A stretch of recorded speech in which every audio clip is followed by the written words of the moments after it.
Everyone should now be able to see their token, correct? Yep. Yep. We have everybody I expect to arrive here. Are people ready to get started? Sure. Yeah. Mm-hmm. Let's see one more word from Jay Jester. Yeah, I'm ready. Well, it's nice to meet you all. Thank you for joining me for the Pathfinder 2e Beginner Box Adventure. We're going to see how far we can get through this dungeon, and then at the end we'll discuss if we want to reconvene for the next level or just to finish out this adventure. This is an official Pathfinder Society adventure, so any equipment or experience your character gain in this adventure can be brought to other tables that are sanctioned by Paizo. Or Paizo, I'm not sure how it's actually said. For clarity, my name's Elijah, but you can call me Eli, Game Master, Comfortable, Gray, or Sloth. Because we have another Sloth icon here, probably better to stay away from that.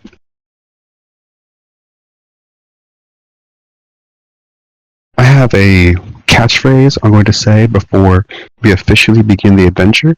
I just want to go through Foundry a little bit before we get started. Is everybody on a computer? Yep. Yep. Mm-hmm. I am not. So Jesse, you're going to need me to control your tokens, is that right? Yeah. And so, I've already played with Jesse before, so I'm not going to carry this to him, but it's going to be for the rest of you guys. While it's not your turn, you might want to go to the top right corner. There's a couple of gears that says the game settings. And in there, you can hit configure settings, then go to dice so nice, and change your 3D dice settings. So you can actually change what your dice look like. That just might help make it a little bit more personal as we're going through the adventure. I set mine to random, so it's just going to be all over the place. It's just like something you can kind of do while you're idling. But then if you go back to the left where it says chat messages, that's where you can put in your different roles. So I need to activate a couple more modules. I just wanted to know that everything was going to load for everybody, and I'm pleased to see that we're good.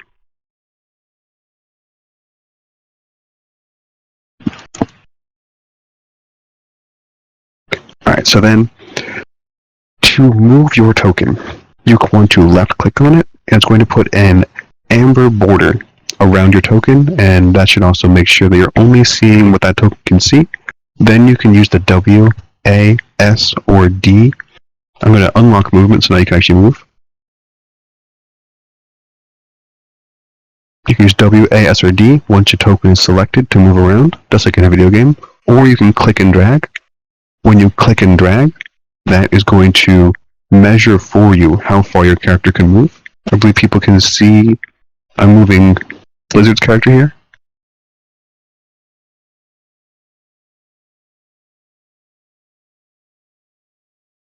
And if during the drag movement you happen to put your character through a wall, it's going to stop you and say you can't move that way. Any questions so far? Are we still locked? Are you still locked? Yeah. Game's not paused. Everybody's associated with their tokens. I see Rango's trying to move through a wall right now. Yeah, I was just trying to move one up, and it's telling me. There's a wall in your way, yeah. So move to the left first, and then move up. There it is. Okay. Okay. Okay. You can also double click on your token, and that is going to allow you to see your character sheet.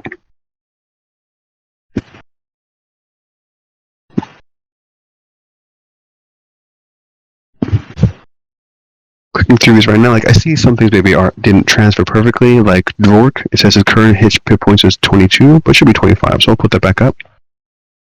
So looking at your character sheet, at the top is your name, top middle, beneath that is your hero points. I'll get to hero points in a moment, but these are a feature of Pathfinder where if you do particularly good roleplay, you do something creative or funny that makes it just a better atmosphere for everybody at the table, I will award you with another hero point. You can spend a hero point to re-roll anything. That is a d20. You can't re-roll damage, but you can re-roll anything that you can see. So then on the left side, you see your hit points. If you're dying or wounded, it's going to keep track of that. Your armor class, whether you have a shield equipped or not, and then you see perception and initiative. So perception, you see a dice icon and what looks like an eyeball with a slash through it. This is because sometimes I will ask for secret rolls. So why doesn't everybody do a regular perception check right now? Just click that little spinning die, that d20 under perception, and then it will give you the prompt.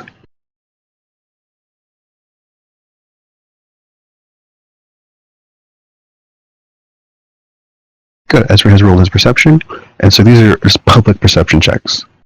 Everybody's first roll.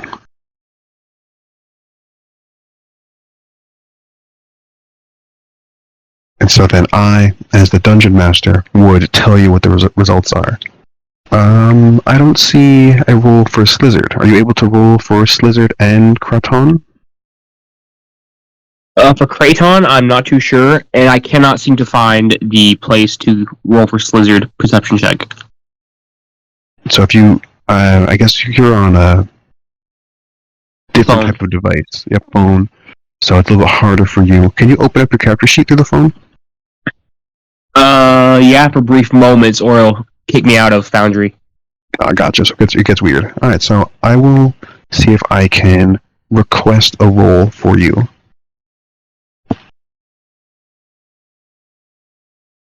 Did you get that roll request? Yeah, I did. That's probably how we're going to do that. Nice. So, see, there's always a way to make it happen. So yeah, all perfectly good rolls. There are other things. So, going further down, initiative. To the right of initiative, you can choose what skill or check you're using for your initiative. Have other people played Dungeons & Dragons before? I have, yeah. So in Dungeons & Dragons, initiative is a straight dexterity check. In Pathfinder, it's typically based off of perception, but depending on the actions your character was taking beforehand, it can be based off of something else. Like if your character was charging through the dungeon, you could roll initiative off of athletics instead. If your character was sneaking through a dungeon, they could roll stealth. That makes sense? Yep. Mm-hmm. Going further down, in Dungeons & Dragons, every ability score has its own saving throw, like a strength save, a constitution save. They have simplified this back down to the old 4th edition and 3rd edition rules, where there's fortitude, reflex, and will saves. Same thing, you can just click on that die in your sheet, and it will roll for you. If your character has modifiers to that, such as your character has a resistance, it might give them some kind of bonus. Oftentimes it will show up in that chart, and I can check your roll. And I am a fallible human being, so I might not be able to catch everything for you, but because this is everybody's first time, I'm going to try to assist you to the best of my ability. All good so far for the first page? Yep. Back to the top. Under hero points, it says character, and then go to the right, there's actions. Under actions should be your character's attacks, basically, or maybe some other things. So you will all have an unarmed attack in combat. This game doesn't have a action, move action, and bonus action system. It's got 3 actions. Specifically for attacking, you accrue a multiple attack penalty. So your first attack will be just your regular strike. That should be strike plus 7 for most of you. And then for your second one, you'll do your map. So for most attacks, that map, multiple attack penalty, is a -5. For the second attack, -10 for the third attack, or fourth attack, or fifth attack in that same round. At the end of your turn, your map resets. So if you have an attack of opportunity, such as Dwark Elker, fighters start with that attack of opportunity, but not everybody in the game has an attack of opportunity. So if Dwark did 3 attacks on his turn ends, enemy moves out of attack range, he could get an attack of opportunity without a map on that attack. They also have the damage just built right into it, and if you happen to do a critical, then you can also do the critical.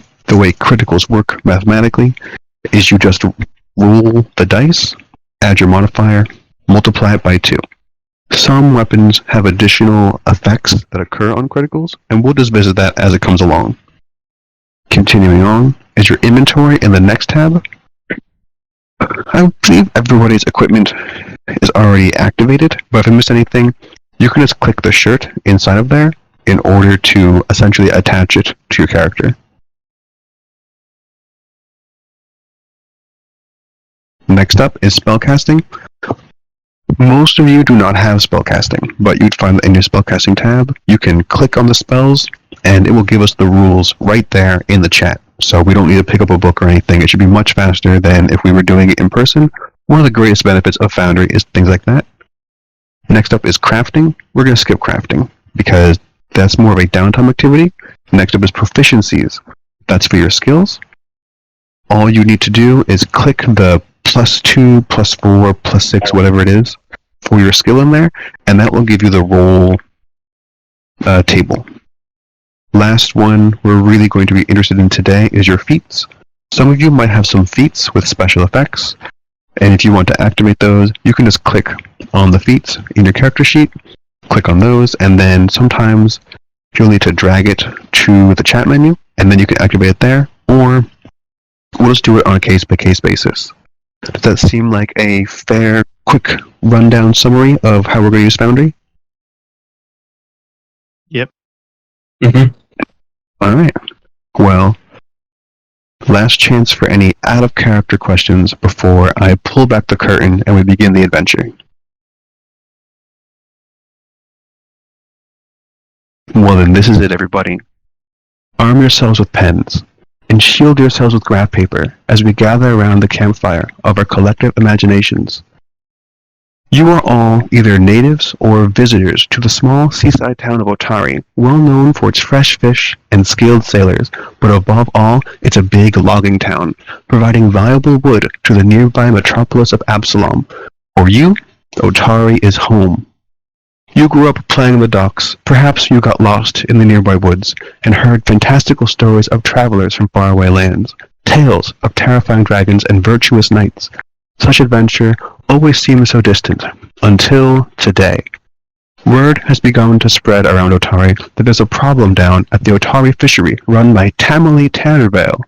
Some are saying that some sort of beast is lurking in the basement, feeding on the stores of salted fish. Folks are worried that whatever is eating the fish might get hungry enough to eat the fishers next. You've received a letter from Tamale, the owner of the fishery. Inside is a desperate plea for help. With the town guard busy protecting the loggers, she needs a few brave souls to venture down into the basement of her warehouse and put an end to the beast that's feasting on her fish. Do you have the courage to face the menace under Otari? Sure. And so, now let's go around the table. Let's say your characters have already met. Like I said, your character basically either spent their entire life in Otari, or you spent at least a season in Otari doing regular jobs. You are right now calling Otari home. I'm going to do it left to right on my screen, just because it's what's convenient. J. Jester, please describe your goblin. Alright, Slizzard is a 2-foot goblin, and he hangs around basically his armor, which is his Eidolon, his summon thing. And he has a higher pitched voice, kind of like one of those annoying little goblin sounds you always hear. And he just kind of like tinkers around in his spare time, trying to make his armor look better and flashy and shiny.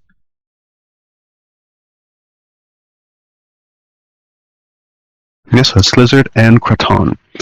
Next up is James. Hi. So Ezrin, he is an old man, surprisingly old man as a young, I guess, in a young adventurer's game. So he's, what is he? Got darkish skin, white hair, carries a staff, and I guess he's in town carrying on his studies and maybe looking to pick up some extra coin or some more information on where he can learn some new magic stuff. Very fair. ADHR, you're next. Right, so Wrangle is about 6 foot tall, sort of dirty blonde hair, kind of your typical willowy elf type, but has been a little reticent about where he was before he came to Otari, has not disclosed exactly what he spent his formative years in. He is, as an elf, one of the older members of the group, and um, generally keeps quiet to himself, but very watchful of everyone around him. Very nice, thank you. That Link, you're next.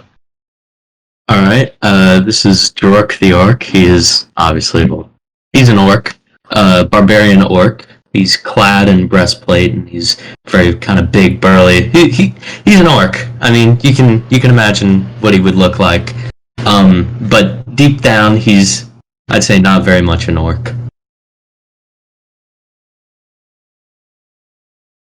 Very good. I'm just going to go over a couple of safety rules for everybody, like table rules to make sure everything is above the board, and then I will give you free reign in this room.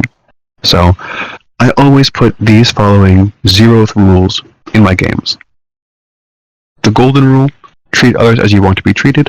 Maybe your character's a jerk, I don't want to be playing with players who are jerks. The red rule, it's not going to come up, but I should mention that mind control cannot force your characters to do anything that's going to make the players uncomfortable.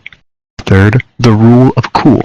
If the rules do not support your actions, we can discuss the possibilities and see what it is. It's a simulationist game, so not everything is going to be covered. And for this, I think there's an adequate number of rules. So, you guys now have the stage. I'm going to move Katron forward. Feel free to move your own tokens around. Can I try and snag some of the iron bracings off these barrels? You can try to do it. Let me give the description for this room first. The stairs leading into the basement of the Otari fishery creak with age as you make your way downstairs to find the beast that has been eating all the fish. In the center of the room, between stone pillars holding up the fishery overhead, are barrels filled with salted fish. 2 of these barrels have been smashed open, spilling their contents on the floor. In the east wall, you see a large hole opening into the darkness. Just a few hours ago, you gathered with each other in the office of Tamerlane, where she offered you 10 gold pieces each if you could put an end to this menace. She was thrilled when you agreed, but as you make your way downstairs, you can't help but wonder if this might be a lot more adventure than you bargained for. And so, there are 2 whole barrels. Are you trying to scavenge iron from one of the broken barrels or a whole barrel? A busted one. So, I'm going to ask for your character, and as a summoner, you can use both your characters at the same time when we're outside of combat, otherwise it's going to use some rolls a little bit differently. Alright, requested rolls. What are other people up to? I've not gotten any requests. You did not get requests. Let me check this out. I think it went to my spectator character, so I just need to adjust some mastery.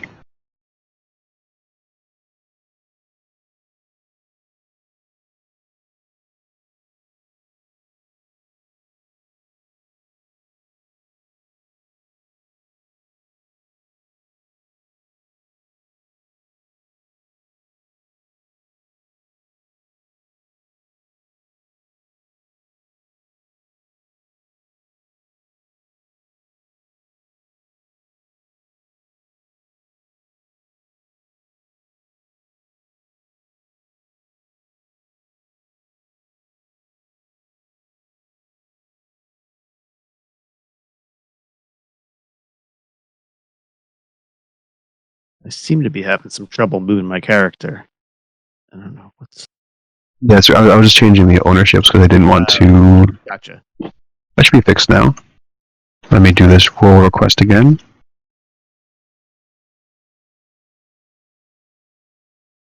Did that work? So I'm Nothing so far. yeah. left clicking on the character, but I can't seem to move it with the WSAD keys. Oh, there we go. All right.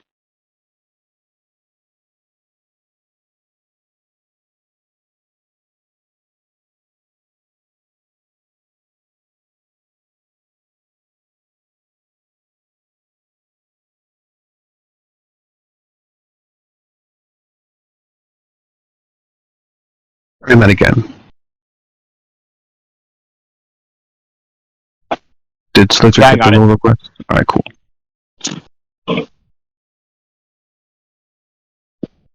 Ooh, 22.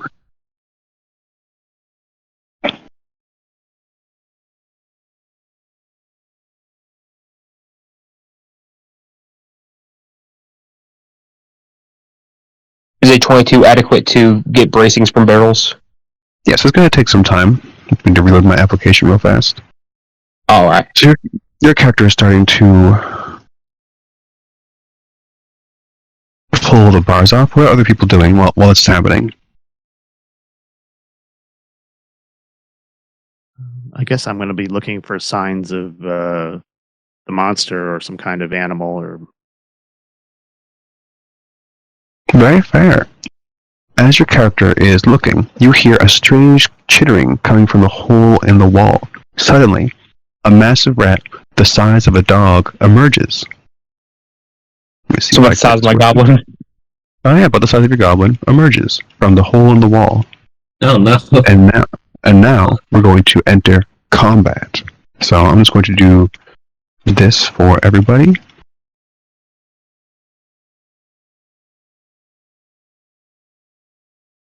And I'm going to use the rolls you had earlier as your initiative. Sorry, that shouldn't have been. Because you already rolled perception. And your characters were looking around, so it makes perfect sense. Going to roll for the rats.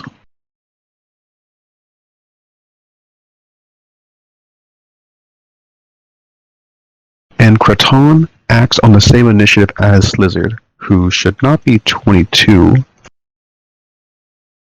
He should be his earlier perception, which is 16. 16, yeah. Right there. So, congratulations, Dwark the Orc. You are the first person to act. You see, one of these rats has exited the wall so far. And you've got Alright. 3 actions. The typical actions are stride, where you can move up to your speed, where every square is 5 feet, and most people have a speed of 25. You can strike, which is the regular attack, or you can step. Step you typically don't need to do unless you're fighting an enemy like a fighter who could take an attack of opportunity. It just moves you 5 feet, and I will note you cannot step in difficult terrain. Okay. I'm gonna move her.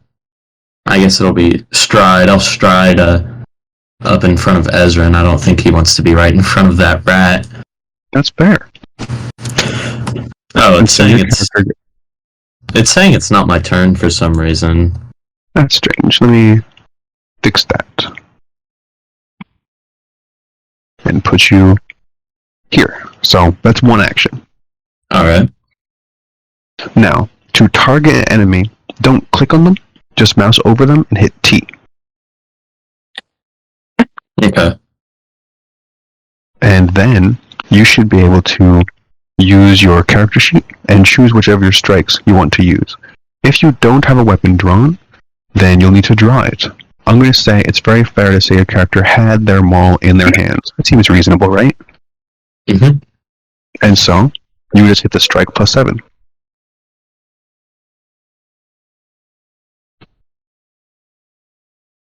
Oh, that's not good. That's a miss. And so, here's where I'm going to introduce some of the gradient rules of Pathfinder. If you hit the difficulty, you succeed. If you exceed that by 10, if the target has a DC of 10 and you hit it by 20, that's a critical success. If you have under your roll, it's a failure. If you have under by 10, that's a critical failure. In addition, if you roll a natural 20, that increases your success by 1 rate. And at the same time, if you roll a natural 1, that decreases your success by 1 rate. So it's possible that you could fail, but you rolled a 20, and their AC is really high, so it becomes a regular success, for instance. Would you like to maybe make a second strike with your map?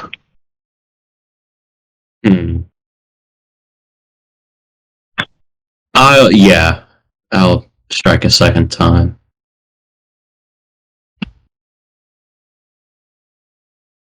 Oh, Another miss. still not That's good. fine. They are small and wheelie things, and that's your turn. All right. Giant rat.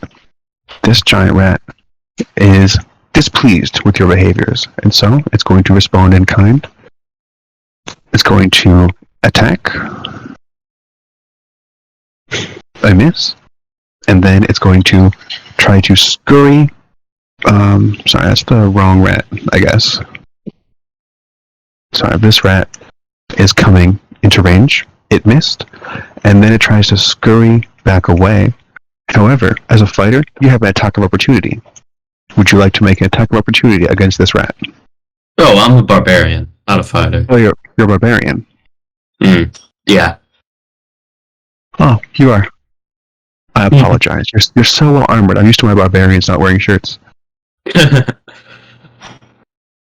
Alright, so it evades you afterwards. It misses and runs back away.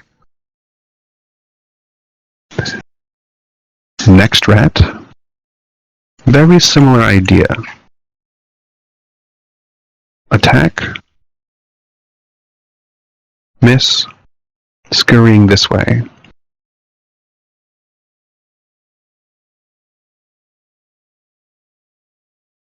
This is the rat that you were fighting before.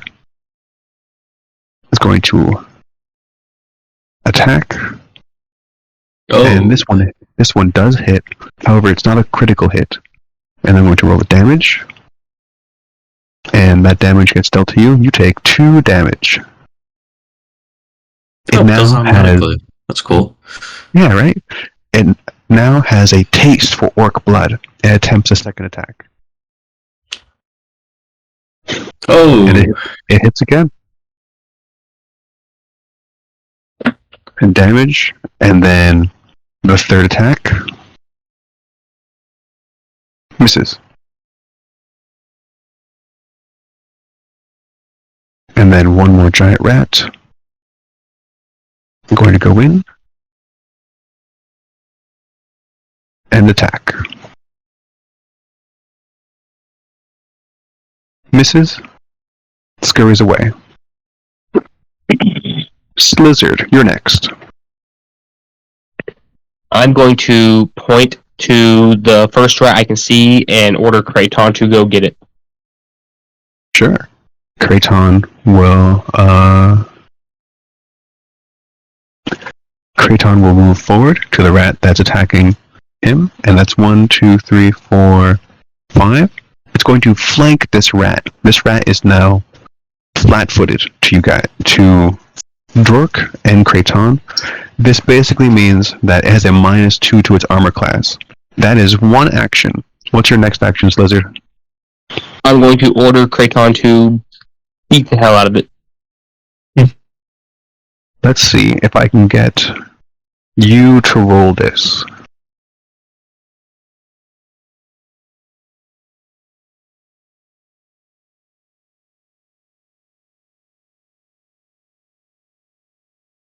Evil.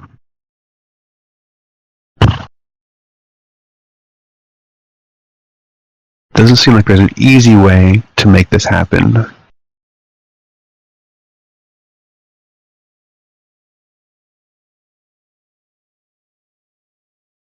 But it is just a +7, so D20 +7. Roll requested. Did that get to you? I have nothing yet. You did not get that request. Player 3 is you. That's the owner. So I'm going to do it as Lizard then. I could roll a d20 plus 7 if you want me to. I'm just going to request that. That one work? No. Weird, because I was able to get you to do rolls for Slizzard before. Try again. No prompt. Strange. Alright, go ahead. Roll 1d20 plus 7. Alright. There's a dice tray down there, so if ever comes to this, you can do either the code, so like 22 hits, and Kraton is using its slamming fists, which is a 1d8 damage. Kraton, sorry. Is there any plus to that, or is it just a d8? It is d8 plus his strength, so d8 plus 4. Awesome. That's 7 damage. Let's see if I can do this correctly. Yes, that's 7 damage to the rat. The rat is critically injured. You have kind of 1.5 actions left, because as a summoner, you can use the act together action. Because you used 2 already, it would be that both Slizzard and Kraton get 1 action left. So, what are you doing? So as a cantrip, I will do Protect Companion. Alright, Protect Companion on Kraton, and then I guess Kraton is doing a 1d20 plus 2 attack. Alright. So you're doing a 1d20 plus 2 attack? Yes, because you have your multiple attack penalty. Alright.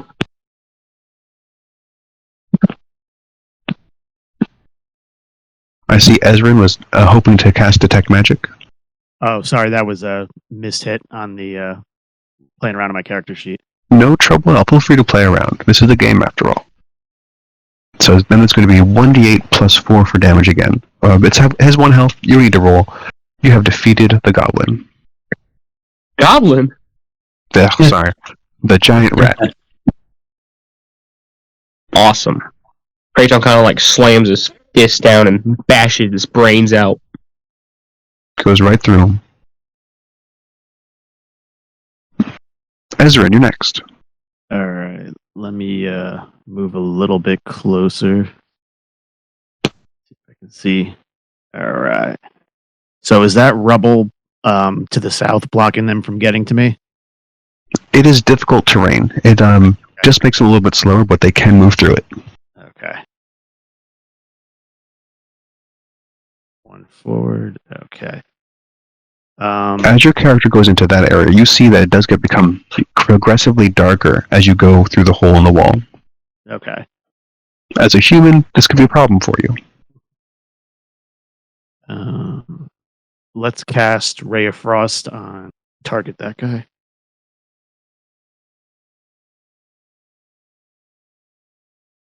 Yeah, you have it targeted, Okay. and go ahead, click Ray of Frost, hit attack.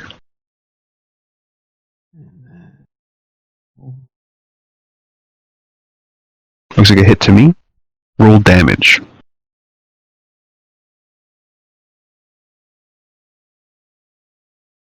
And then I will do that damage to that giant rat. You have bloodied the giant rat, reducing it below half health. And you moved, and casting a spell is typically 2 actions, and so that's your turn. All right. Cool. How do you say this name? Rango? I was saying Wrangle. Wrangle. It's your turn. Alright. So I can move up to my speed on my turn, correct? Yes. Up to 3 times. You can spend an action to stride. When you stride, you can move up to your speed. Okay. So let us do that to get over here. That's 20 feet. You're an Can I elf, so you occupy... actually have 10 more feet to move if you want. Correct. Can I occupy the dead rat's space? Yes. Cool. I'm going to do that because I want to keep that a little clear. Okay.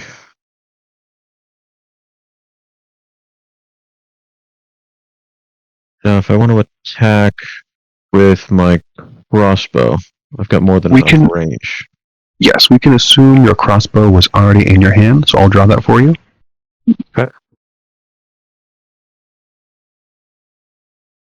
All right, and then let's shoot the first rat that's below me. So you can click it or mouse over and hit T. I personally like to do the T because sometimes when I left click stuff, it doesn't quite work. And now I see you have it selected. Hit your strike.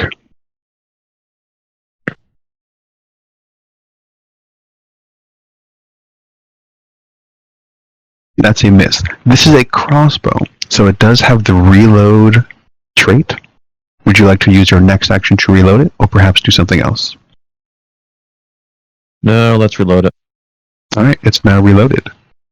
We just keep track of it kind of in our heads, just like we would normally. Back to the top of initiative. Dvork. Alright. I'm gonna start out by going into a rage. How do you want to handle the modifiers and stuff? Should I just keep it in my head or what? You can do it automatically, so under your actions, click rage.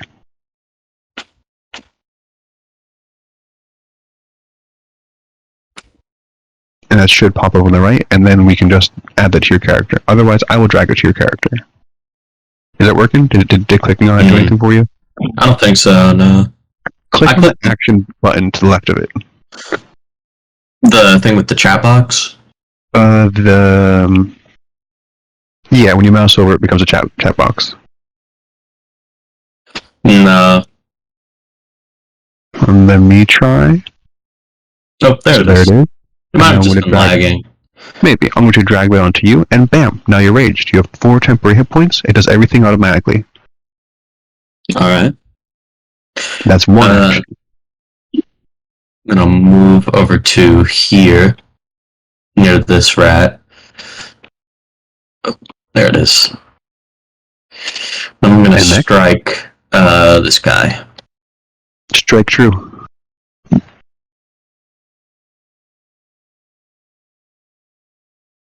That's a hit. Ooh, nice. Damage.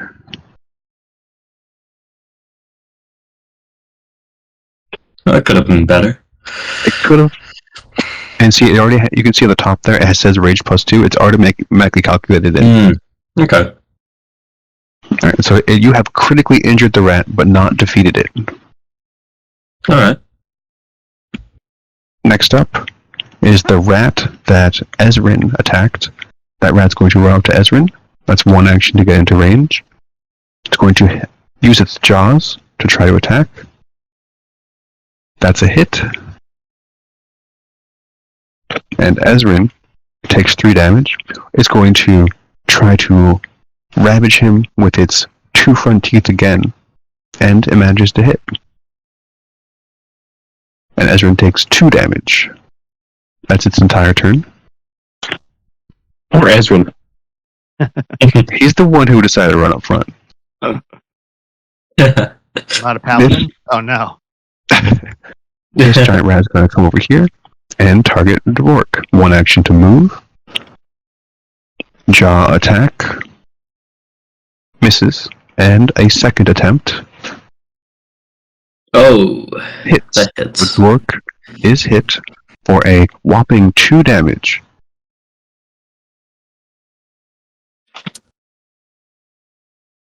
And there's one more giant rat. The one that Dvork did some real damage to. It is going to try to squeeze by Dvork. So I'm going to roll acrobatics for it. Dvork, what is your fortitude saving throw? +8. +8. It rolled a 13. It needed to beat an 18. 10 plus your fortitude. So it does not manage to move through your square. This means that it is a cornered beast. And we all know what a cornered beast does. It tries to attack. It Oh. critically fails. I feel comfortable saying that as it tries to get by Dvork, Dvork steps on it and does the 1 damage necessary to kill it. Nice. Yeah. Slizzard. I'm gonna have Kraton punch the rat right next to Ezrin. Is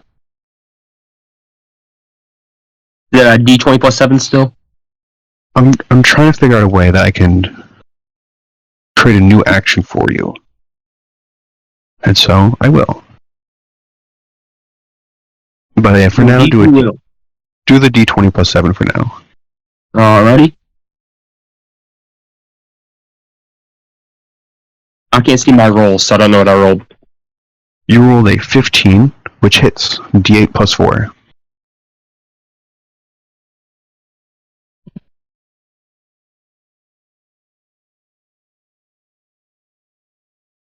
Ooh, there you go. Now I see it. 12. And so that is going to be damage to this rat. Annihilated. It's clobbering time. I'm going That's to. Oh, so you got more actions, my bad. Yes, that was one attack. What else are you doing? It's not possible for Kraton or Slizzard to do anything, is it? I don't understand what you mean. You just did something. I can't. Yeah, I can't really get to the other rat, can I? Because you could. Because you can move through ally squares, no problem, and that other rat is dead, so it's not blocking your movement. I'm gonna order Kraton to go over to the other rat, and he's gonna try and bop it again. This will be a D20 plus 2. Got it. Yeah, that's a hit. Awesome. Come on, another 12. That's a 7. 7 damage. Not enough to kill it, but still enough to critically injure it. Alright, that'll be it. Wrangle, it's your turn. If I wanted to swap my crossbow for my dagger, is that going to consume one of my actions? That would be one action. However, it's a hand crossbow. I don't mind saying that you had the hand crossbow in one hand and the dagger in the other one. Okay. It just makes the reload a little bit weird, but like daggers are pretty light. I feel like you could slide a bolt in. That may not be rules as written. That's the rules as we're going to do it for now. That works for me. There. And now let's attack this rat with my dagger.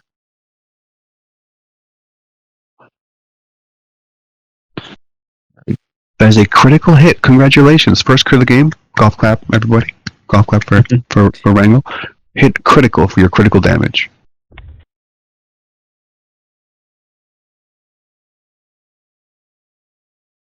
And that is a whopping...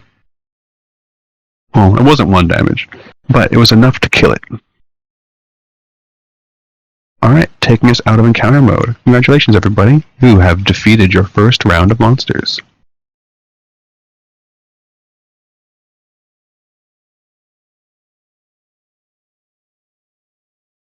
I'm going to reunite with Kraton and get it onto his shoulders.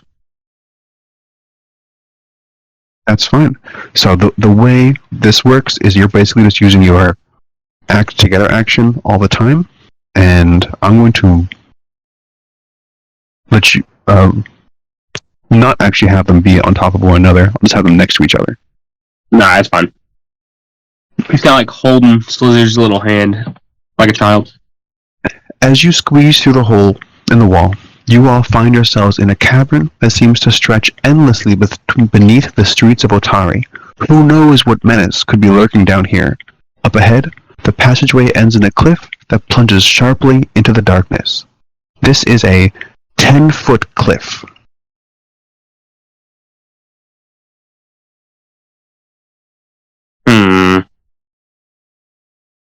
How about I have Kraton go down and help us all down to reduce the height of the cliff? How do people feel Kinda about like a that? stretch tool. Does anybody else want to try first? Does anybody have any other equipment you'd like to use?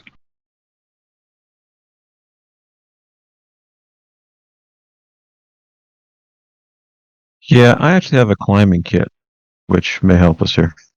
It certainly might.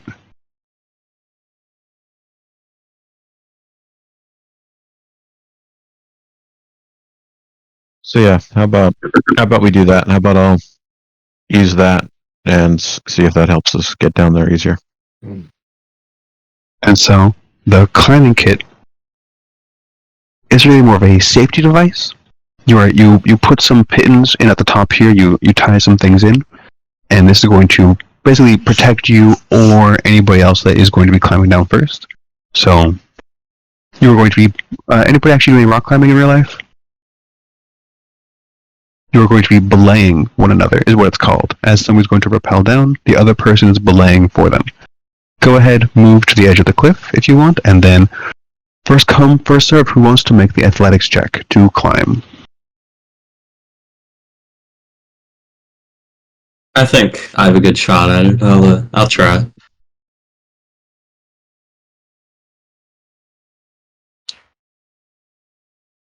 You said it's athletics? Yes. Alright. Oh.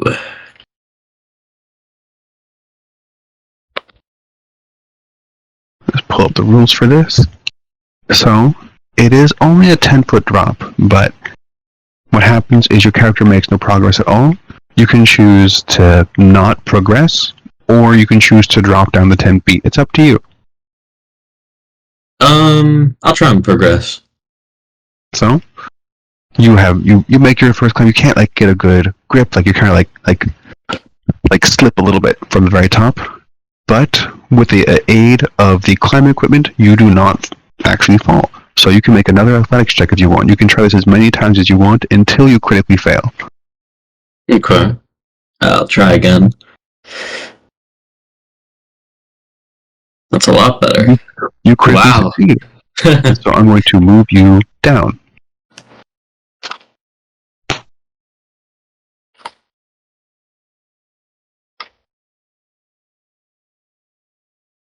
Alright, and then your character unhooks himself from the rope. Who's next?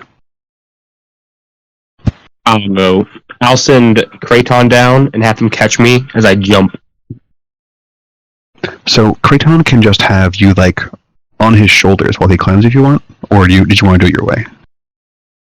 I kind of want to jump into my companion's arms. Roll athletics for Kraton. I don't know his athletics check. Is it just +4? He has a +4, yes.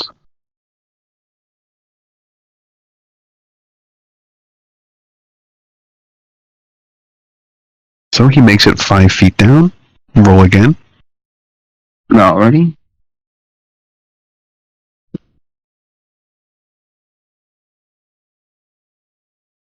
Ooh. And here he slips a bit. It's up to you if you want him to fall the additional 5 feet and take some damage, or stay in his place thanks to the aid of the climbing kit. I'm going to order him to stay as I kind of scuttle down to him. So roll again. Is it my plus or his? It's still Kraton's. Alright. Alright, so now Kraton makes it. I'm gonna, And yeah, you can make an athletics check now to try and jump into his hands. Alright, and I get +0 to athletics and strength, so. Oh. Well, now we have our first critical failure of the game. Your character tries to jump into Kraton's arms, but instead trips and falls down the cliff onto him. Only your character takes the, let's see, 5 damage. Owie. And Gee technically you willikers, fall that's prone. sure, that's smarts. Ouch. You decided not to use the climbing kit. That was your call. Vrangle and Well, Ezra no. are left. Alright, I can go next. Is that athletics? Athletics. Alright.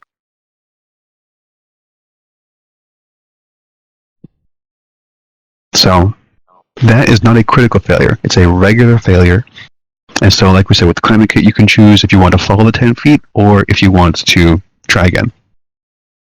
Let's try this again. That kit is coming in handy. All right, you climbed 5 feet down. Make another check.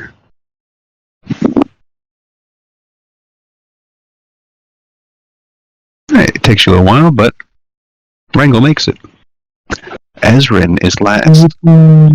There is nobody at the top to belay Ezrin. However, you do still you guys will have the rope up at least. If you guys need to make a hasty escape, the rope will be there to help you on the way out, making it an easier DC to get back out. So, make your athletics check. Unless you can think of another creative way to try and get down. At the moment, no. So let's just try the athletics. Hey, jump. Kraton will catch you.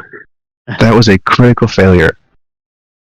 Roll a straight d20 because you are using the climbing kit. It still might protect you. This is called a straight check. You need to have a 5 or below. With the 14, you don't make it, so Ezrin is also going to fall and take 5 damage.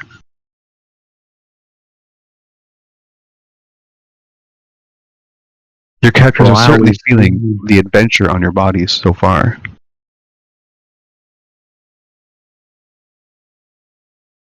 Now here's the question. Does anybody have a healing kit on them? Or anything to maybe heal one another?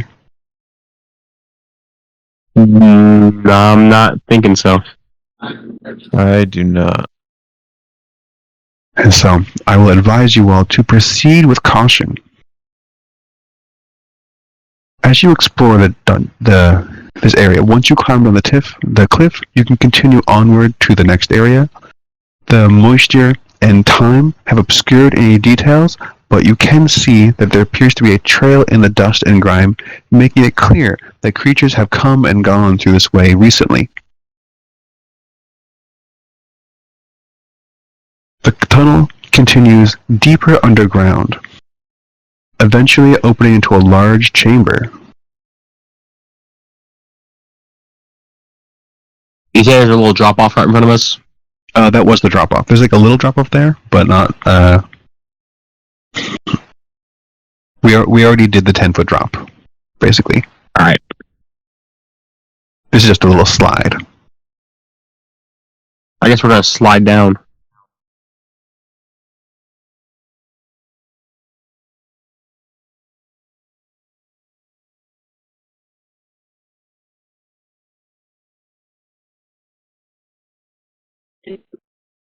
Oh, It's Lord. basically what you see is what you get. Patches of glowing blue fungus cling to the ceiling and provide dim light. You can just barely make out vast strands of webbing across the floor and walls of this cavern, stretching between stalactites like shimmering curtains. As you all get to about where Slizzard is, the webbing starts to get thicker, and to avoid it, it will require an acrobatics check to try not to get stuck to this viscous webbing.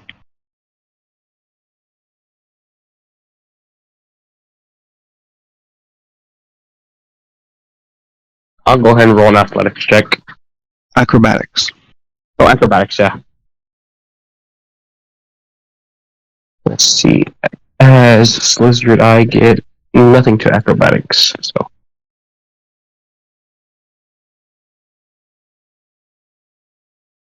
Ooh! That's 2. That is a 2. Do other people want to make their acrobatics checks? Or are you all going at the same time, or are you letting Slizzard slide through? I'll try an acrobatics check. Yeah, this could all be at the same time. All right, Ezrin, despite his age, seems limber and can move freely through the webs. Same thing with Wrangle. Wrangle has that famous elfin footstep.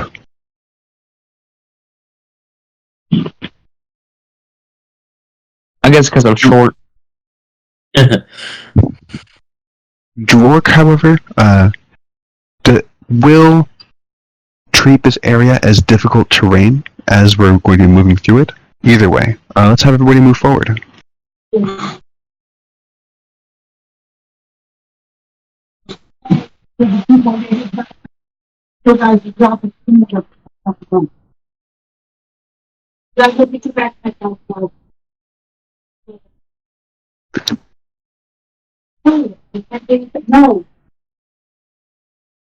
Saying people get to about there when Slizzard pulls on one of those webs. Like we said, he's a little bit shorter. His head hits one of them, and then you all who have that dark vision can see a spider seem to react to its web being pulled. People can roll acrobatics if they want for initiative here. Otherwise, you should roll perception.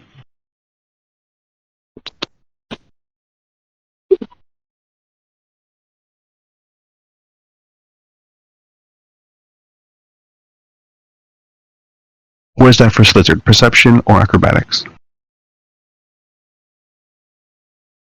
Hold on, my game's being dumb.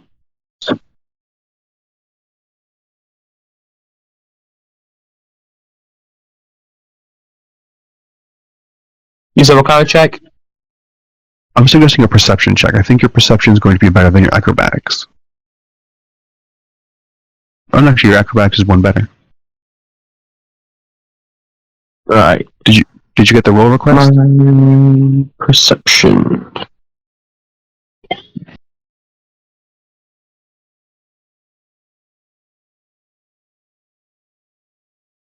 I don't know what my perception bonus would be. Your perception is +2. Do a +3 because you're rolling acrobatics instead. Your character just happens to be a little bit more. Alright, it's an 8. Yeah, it says game paused for me. I can't see anything. Oh, gotcha. I unpaused the game.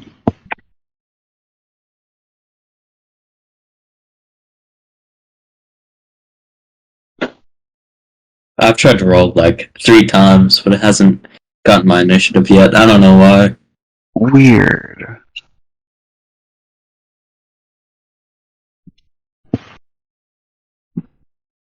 Okay, so it's because you're rolling perception. You're not rolling initiative. Does that make sense? So the initiative is just the one tech below. And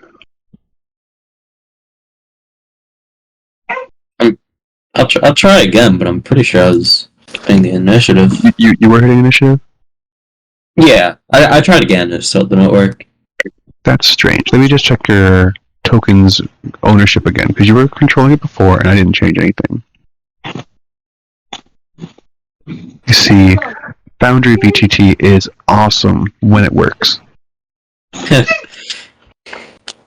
I'm used to Roll20, and Roll20, admittedly, kind of sucks. It's free, though. You get what you pay for. Yeah. Alright, I'm going to try to request a perception roll for you. Did you get that request? Mm-hmm.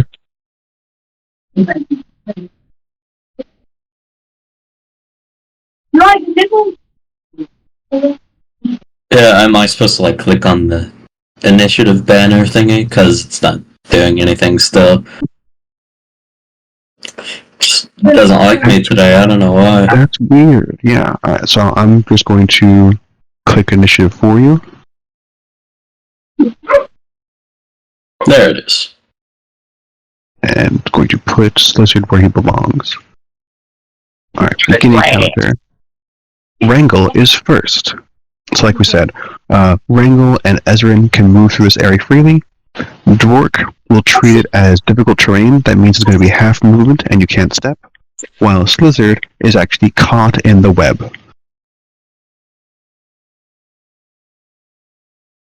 And Kraton will need to treat it as difficult terrain. So, what you doing, Wrangle? You have a loaded crossbow and a dagger in the other hand. I am gonna shoot this spider with my crossbow. Well, because you are a elf, you can see it in the darkness.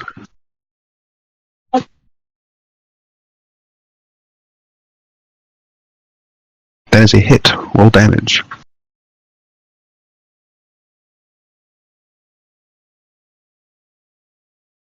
A solid opening strike. That is the first action. What else? Okay, let's reload that crossbow. You reload, and then And yeah, I might as well try to shoot it again. sure. You are you are a ranger, right? Rogue. Rogue. So I think there's a way for you to get sneak attack, but it didn't come up this time. So yeah, roll the hit with your map. Yeah, -5. There we go. Critical hit, very nice. Nice. Despite the attack penalty. So roll your critical. 6 damage. An excellent opening volley. Ezrin, you're next. Your character is struggling in the darkness. All right. Let's cast light.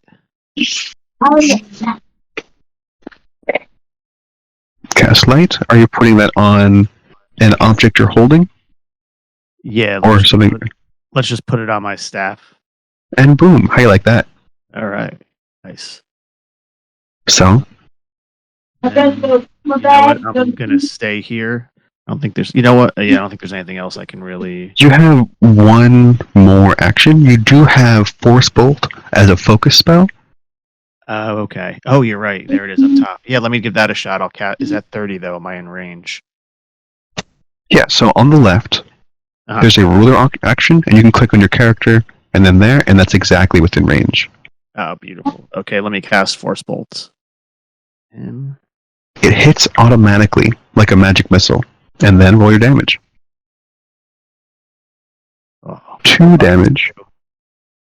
You know, every bit counts. You have now bloodied the monster. Drork, you're next. Alright. I'm gonna use my first action to rage again. I'll see if it'll show up in chat this time. Let's see. If it doesn't, I'll just drag it over to you. Or maybe not. Okay. After this combat, I'm going to ask you to log out and then log back into Foundry. Maybe that will fix it. Let's finish the combat. Alright. But I will drag the rage onto your character.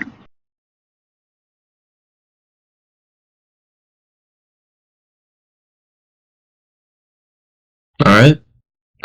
And then I'm gonna use my sudden charge action. Maybe this won't show up. Never mind.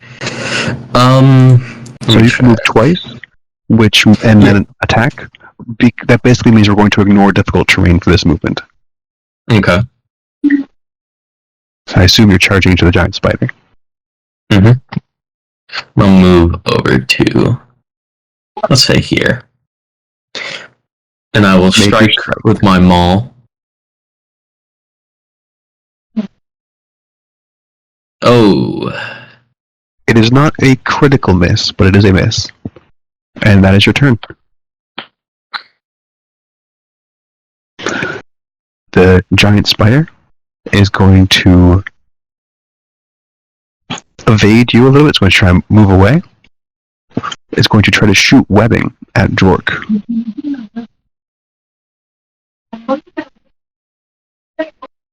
And it does hit. Your character can't move until he escapes. And then it's going to try to shoot webbing at Ezrin.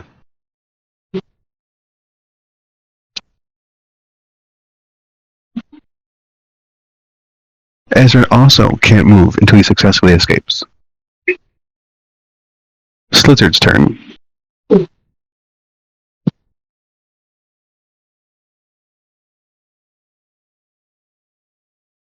What you doing, Jesse? I was trying to read my spells, and I think I'm gonna do flints on it. Alright, so you could cast Flints. I have to make it a attack roll, which is a d20 plus my attack, which is what? Are you able to just hit the attack on the chat menu? Does that work? The attack button, yeah. Roll plus 7. Ooh, 25. 25 hits is not a critical hit. And now you can roll damage. Which is It's on 2d6. If you just We'll hit the damage. we'll take the bleed damage now or later. The bleed damage takes place on its turn.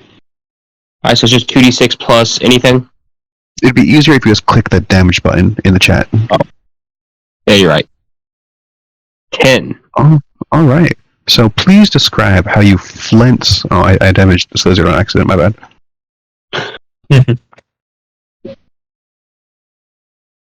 It becomes only bones, and it's just gone. You mean an exoskeleton? Yeah, it's exoskeleton just...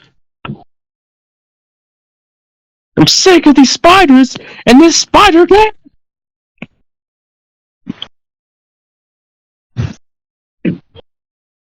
And with that, congratulations on completing your second fight. Very nice. With his orc eyes, Dork is able to see some shiny things within the webbing here. Ooh. Do goblins get dark vision? Goblins do have dark vision. You're just not close enough to see where it's buried under the webbing. Ah, makes sense. Do you investigate it all, Dork? Yeah. What does it take to escape from the web? Because I don't want to waste time out of combat, normally it's an athletics check or an acrobatics check, or thematically you could say you try to cut the web with a cutting weapon. A maul wouldn't really work, but yeah, your character can just take a minute or so breaking the webbing out, or trying to slide out if you're doing acrobatics. We're just gonna say it happens. If we were still in combat, I would ask you to make the check, but we're not. So Alright. Yeah, I'll investigate. you spot a wrapped up bundle of bones and dried skin that looks like it's some type of small reptilian creature. Within this bundle, you see a fine-looking short sword, as well as a potion of some sort. Hmm. I'll go ahead and grab those. And I will give these to you. A gift? For him? Very nice. So I'm going to drag a short sword onto your character. You should see that in your equipment now. Alright.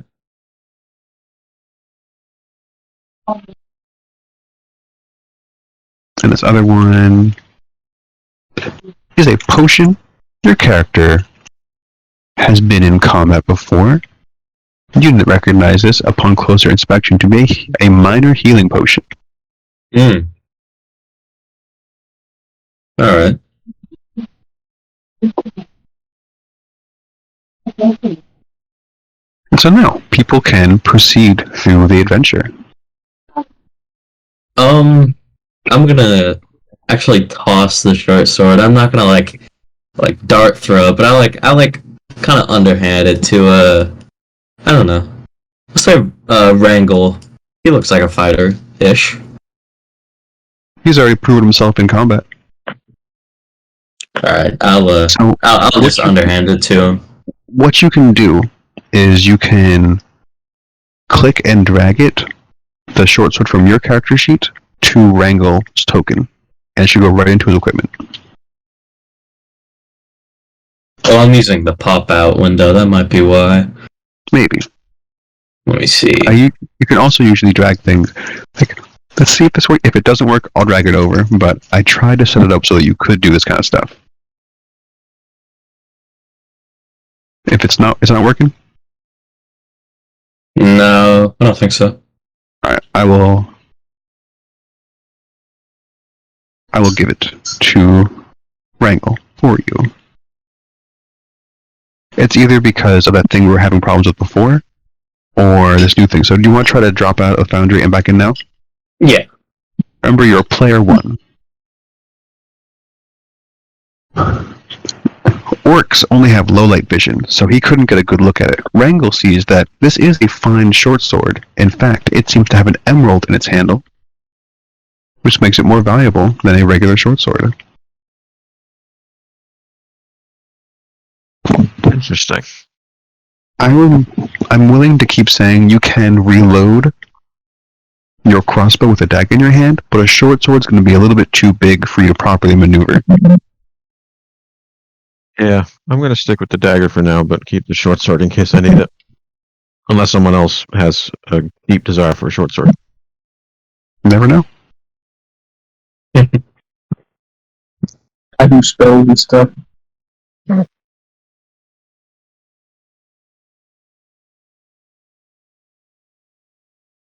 I guess we're pushing forward. Sounds, excuse me. Sounds good. After the web-infested cave, the passageway leading deeper underneath the streets of Atari appears to be mostly natural, but someone or something has worked to open the cavern and level out the floor, making the passage easily traveled. To the north, you see a crude barricade made from old wooden planks, and part of a barrel blocks the entrance to a side tunnel, while the main passage continues off into the western gloom.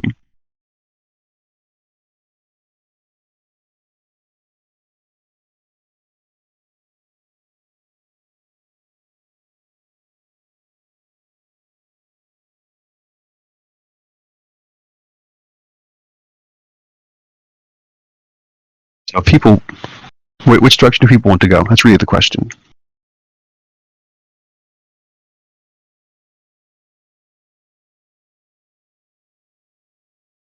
There's a I'm going to barricade to the clear path. Slizzard says that he wants to go west. What are other people saying? I'm fine with West. West. I think you mean west.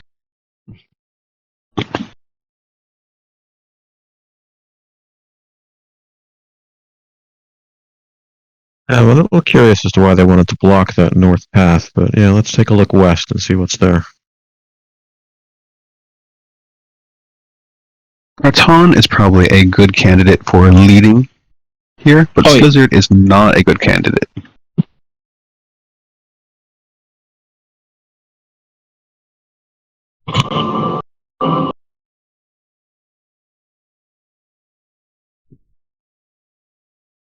And it continues on. It is still dark, and Ezrin has the benefit of his light spell. I'm going to request a blind perception check from everybody. Let's see. Private GM roll.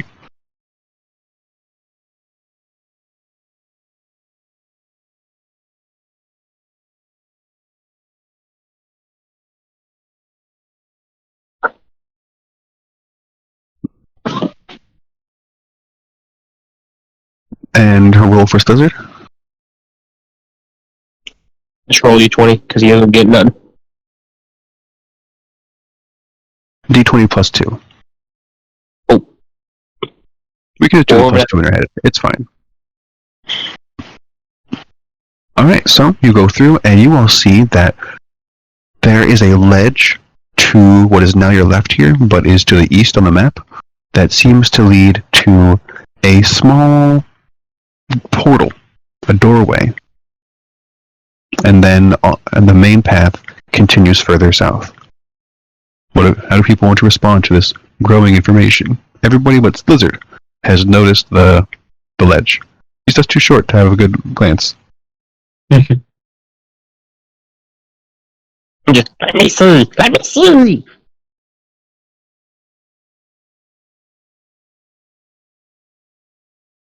I think we should go back and look at the barricade way because this looks like it's the way forward. It is called the main path.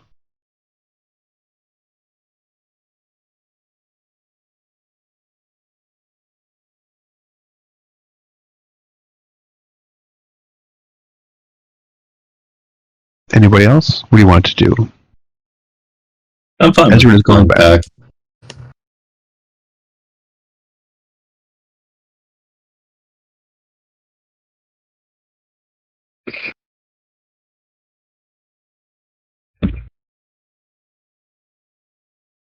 So there are really only two options to break down this barricade. Somebody who's craftsy could try to do it quietly, or anybody could try to just break it apart. I would like to craftily get the iron bandings from the barrels. Does anybody want to try to help?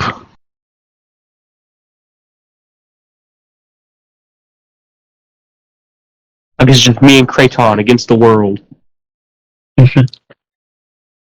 So aid is the rule in this game for if anybody does want to help.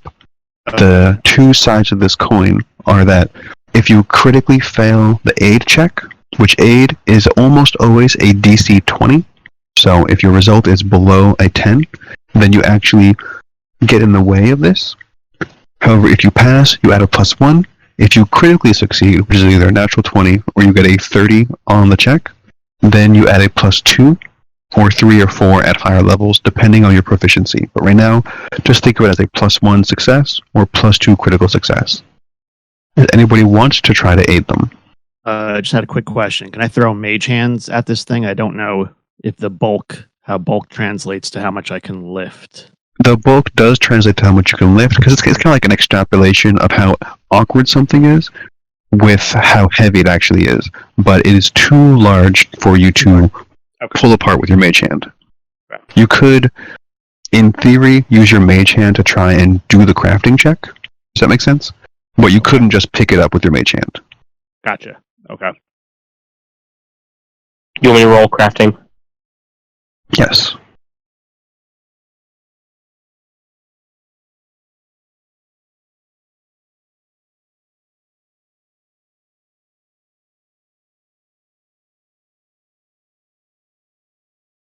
I can't see my number, so I don't know what it is.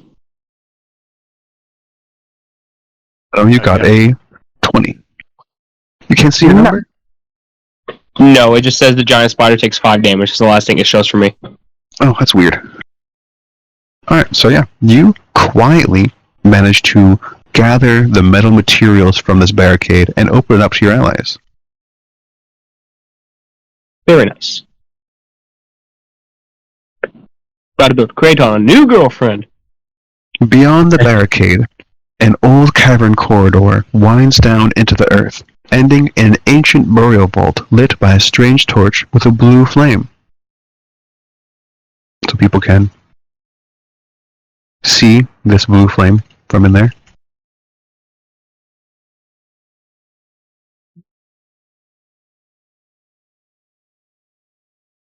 Puts those are too far.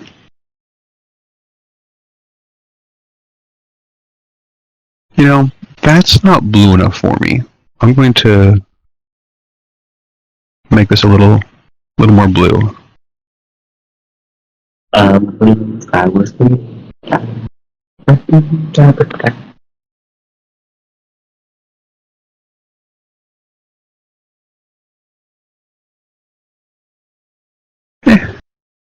Still not as blue as I would like it, but it's probably being saturated by the other light in this room. Okay. Alcoves line the walls, each one containing a rotten wooden coffin, while the center of the room has a raised platform holding a stone sarcophagus. So you see these 4 rotten wooden coffins, and then in the center, the stone sarcophagus. What are people doing? Is there anything interesting in these coffins? I'm sorry, people were talking 2 at a time. Somebody said it was interesting in the coffins, and what was the other thing? I was going to say a lore check on to see if I recognize who the tomb belongs to or anything like that. Oh, cool! I like that. Go ahead, roll a. What lore are you suggesting? Otherwise, I'm going to have it be a society check. Oh, okay, society check. Let me see if I have that. You know what? Let me roll the society because it's academia lore. I think society check would probably be better. Yeah. Yeah. All right. Let's roll that guy. Nice. 17.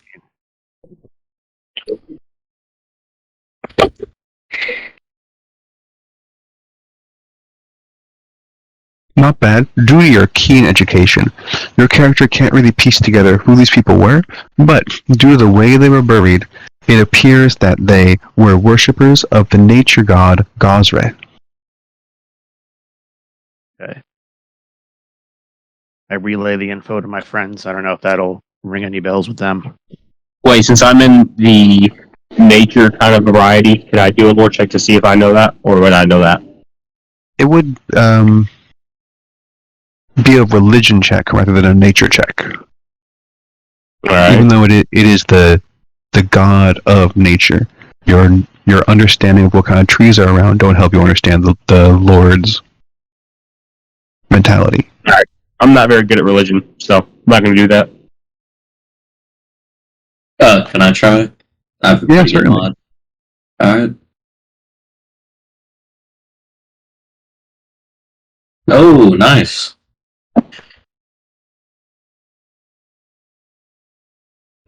That when I see the roll, that is quite nice. All right, let me pull up more information.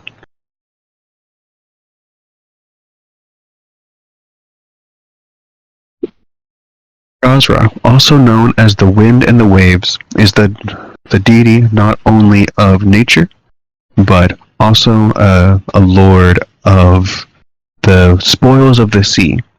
Your character understands more specifically that they actually seem to have been buried in an affront to Gazra, an offense to Gazra, because the symbology doesn't. It's kind of like the inverse of what Gazra has, and noting that Gazra's anathema is the creation of undead, because that truly goes against the natural way of things. So, to parse that down, your character can expect that there are undead in this room. Okay. I'll say that there's a good chance that there's gonna be zombies, or skeletons, or something not good in here. So I guess I'll stay on my feet. Does it look like that the stone sarcophagus has something containing it or something valuable in it? It is a sarcophagus. It looks like you could remove the top from it, but there's no way to see what's on the inside without actually opening it. So I meant, like, does this look like it's a main guy, like one of their important people's sarcophagus? Like how they do pharaohs. I wouldn't say a main guy. It doesn't seem like it's a priest or anything, but they were buried with more respect than the people in wooden coffins around them. Alright, I'm gonna send Kraton over and try to have him pushed over the top. Sure. Kraton will go to push over the top, and indeed, let's get everybody into initiative as a fleshy undead sprouts out from top of it. Would he get a surprise attack on Kraton? He would not get a surprise attack on Kraton. Especially with the help of your ally, I think everybody was expecting this.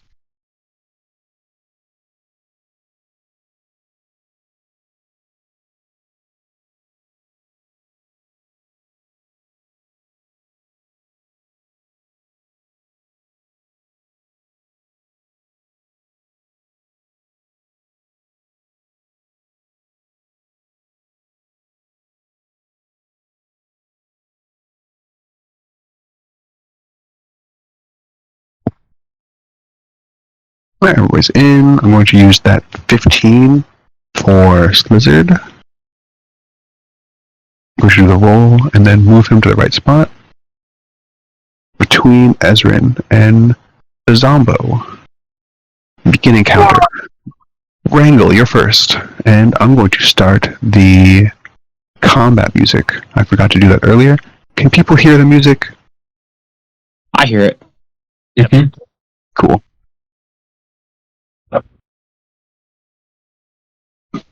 Wrangle's first. Alright. Let's try and shoot this guy. Nice critical hit with your crossbow. Roll your critical damage.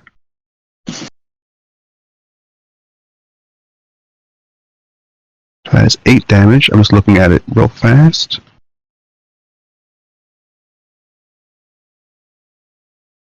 Alright, so it is not resistant to the piercing damage. It takes the 8 damage, but I'm going to introduce the concept of weaknesses and resistance in this game. In Dungeons & Dragons, it's resistance and vulnerability. In D&D, the resistance is just half, the vulnerability is just doubled, and this is a hard number. If you target something with a resistance to your damage, it's going to subtract its resistance to that damage. Zombies don't have any resistances. If you target something's weakness, then it's just going to add that number to the damage. I'm not going to tell you what the zombies or skeletons' weaknesses are, but there is a recall knowledge skill, which you could use Arcana or Religion to try and identify things about these monsters. Most people house rule recall knowledge because it's kind of like nebulous in the main rulebook. But I'm going to be generous with what I tell you guys, depending on how good your roll is, if you take the one action recall knowledge action. That was one action by Wrangle. Nice shot. Okay, and let's reload and see if I can get him again.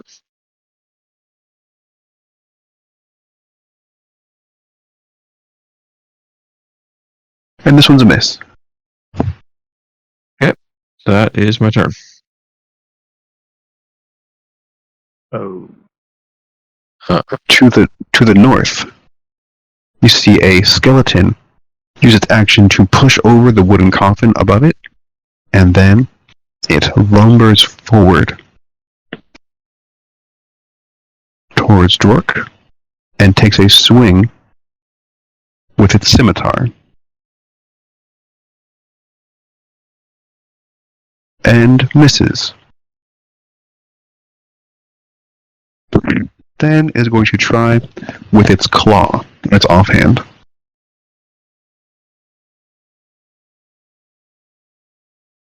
And this one hits, doing 3 damage.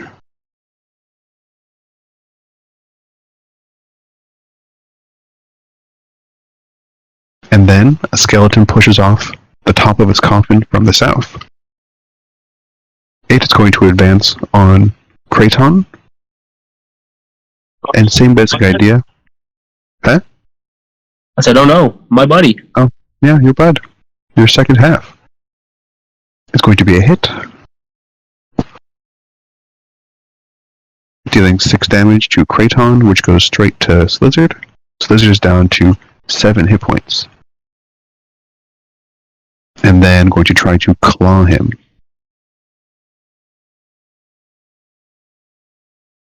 Which misses, barely. Ezrin is next. All right, let's try a magic missile on the Shambler. Magic Missile on the Shambler. So yeah, go ahead, cast a spell, roll your damage. All right. It hits automatically. Do I have to tell it how many missiles it shoots, or let's just see what happens? You choose how many actions you spend. Okay, so I'll do it 3 times on the Shambler then. So we are going to roll that damage once, multiplied by 3. Would you like to describe as your magic missile destroys the zombie? Oh, nice. I just want to see it just tearing it to shreds, and hopefully not. It does something with the skeletons, but I doubt it's going to happen. Yeah, so one dart flies through its torso, another dart through its neck, and then the final one goes through its skull as you break its brain case and it falls down dead. Beautiful. 3 dead. I'm going to say your character refocused while you were watching your friend take apart the barricade, so you do have your focus point back from your force bolt. Okay. Cool. Thanks. And you have now spent 1 of your spells for the day. Alright, you killed the zombie before it could act. Nicely done.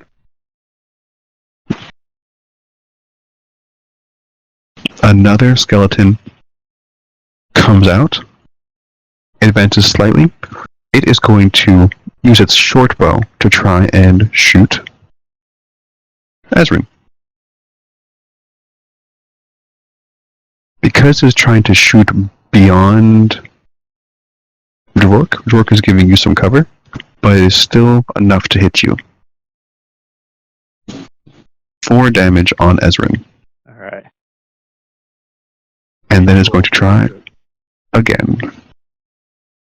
Oh man. Misses. Drork, it's your turn. So now to go. I'm gonna. I did skip Slizzard. I apologize. Oh. Slizzard, Alright. it's your turn. It's right next to Kraton, right? Yeah, there's a skeleton guard next to Kraton. So he's going to turn around and hit the nastiest haymaker possible.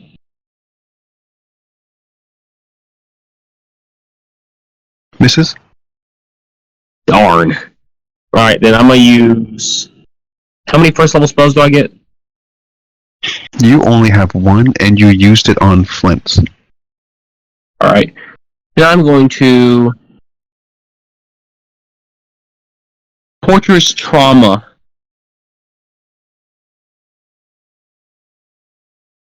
Torturous Trauma targets one living creature, which these are not. Well, then Phase Bolt it is. Just targets Phase one Bolt. creature. So, because you can act together, you could cast Phase Bolt, and Kraton could also make another attack if you wanted.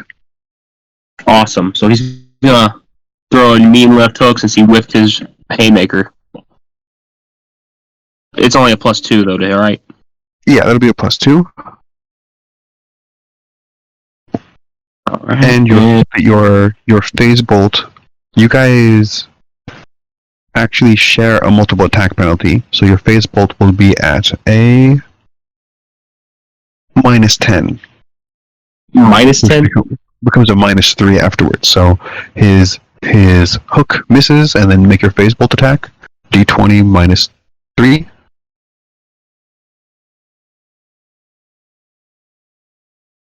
Come on, dice gods. I can't see it. It wasn't enough. Diggity darn. Alright. Thank you for your patience, Dork. It's your turn. Alright. I'm just gonna strike the skeleton to the north of me. Would you like to rage first? I know we still have your rage from last time, but do you want to put that rage on? Sorry, do I have it from last time or no?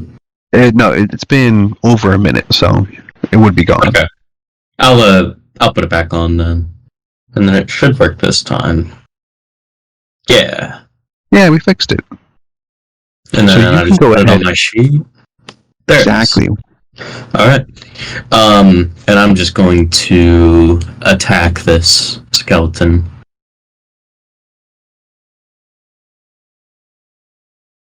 That's a hit. Nice. And then damage. 8 damage. Would you believe it that you destroy the skeleton? Ooh, I was gonna double up. Wow. Because you are using a bludgeoning weapon, that is one of the weaknesses of skeletons. Okay. And you can feel free to describe your vicious assault. I guess with my first kind of big attack, I'll get him in, I guess, the rib cage, maybe the sternum, and then go again to kind of bring it to the ground and finish him off. Very nice. You have one action left. Alright. I'm gonna move up north to meet this other skeleton. Alright. Next up, another skeleton guard seems to come out. It moves adjacent to Wrangle and tries to hit him with its scimitar.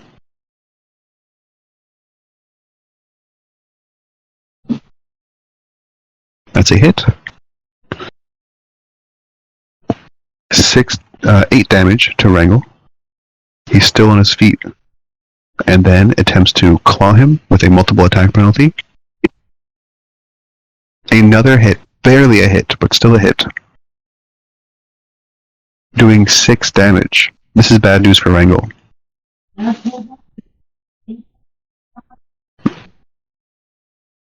And so, now, Wrangle is at 0 hit points. You're at the top of initiative. So on your turn, open your character sheet up. You are dying 1. That changed your screen, right? It did, yes. On the left side of the top of your character sheet where it says dying 1, there's a die there. Make your recovery check. This part's very similar to Dungeons and Dragons, where it's like your death saving throw, where if you pass a bunch of them, you wake up. If you fail a bunch of them, you die. So your dying value is reduced by 1. Your character is no longer dying. You are wounded and unconscious. Well, better than dying. It is better than dying, but you self-stabilized. And then, a skeleton guard. It is going to continue to press the assault onto Kraton. Scimitar. Oh my god. Critical hit. 12 damage. Now Slizzard is knocked unconscious. And Kraton disapparates. What does it look like when your Eidolon demanifests? It kind of like the armor falls apart to the ground and kind of like slowly smoke kind of like dissipates. And now, you are dying 1. We'll handle that on your turn. That was its first action. It is going to use 1 action to move behind Dwork, flanking Dwork with its ally, and going to try to claw you now.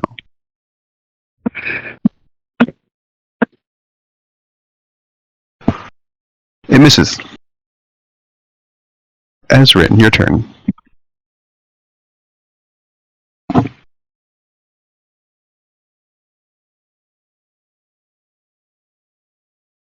What is the esteemed wizard up to? You're muted. I think you said you're doing a thing, but you did. I Sorry. couldn't hear it. Yeah, sorry about that. Yeah, I want to do Ray of Frost, and I just rolled the attack on the guy in the south. Roll. The guy next to Wrangle or next to Dwork? Wrangle. Next to All right. Wrangle. Yeah, Roll your damage. That is definitely a hit. 8 damage. 8 damage, maximum damage. Feel free to describe how you kill the skeleton guard with your Ray of Frost. I just want to, you know what? I'll make it a little comical. I just want to like do the floor beneath him and watch him like shuffle and fall over and crack his head. I like it. Please accept a hero point from me. I'm going to just put that right into your character sheet. I like that kind of Thank stuff. All right. You've got one more action. Can I draw my? I think he has Ezrin has a crossbow. If I remember looking at his inventory, I think right. You do have a crossbow. Can I draw my crossbow? You probably had your staff in your hand this entire time, Yeah. but I feel comfortable saying that you had the crossbow out instead because you don't need to cast using your staff Okay. necessarily. So Okay. you do need to like take a hand off the crossbow in order to cast a spell. Mhm. It is an action to change your grip in this game. So Okay. you changed your grip, so you're now wielding the crossbow for fighting. Okay. That's fine. So I think I'm all finished. Yes. Slizzard. You're dying. I'm dying. How do I roll check? You make a D20. You basically need to be a 11 or higher. The DC is Whoa. 10 plus your dying ranks.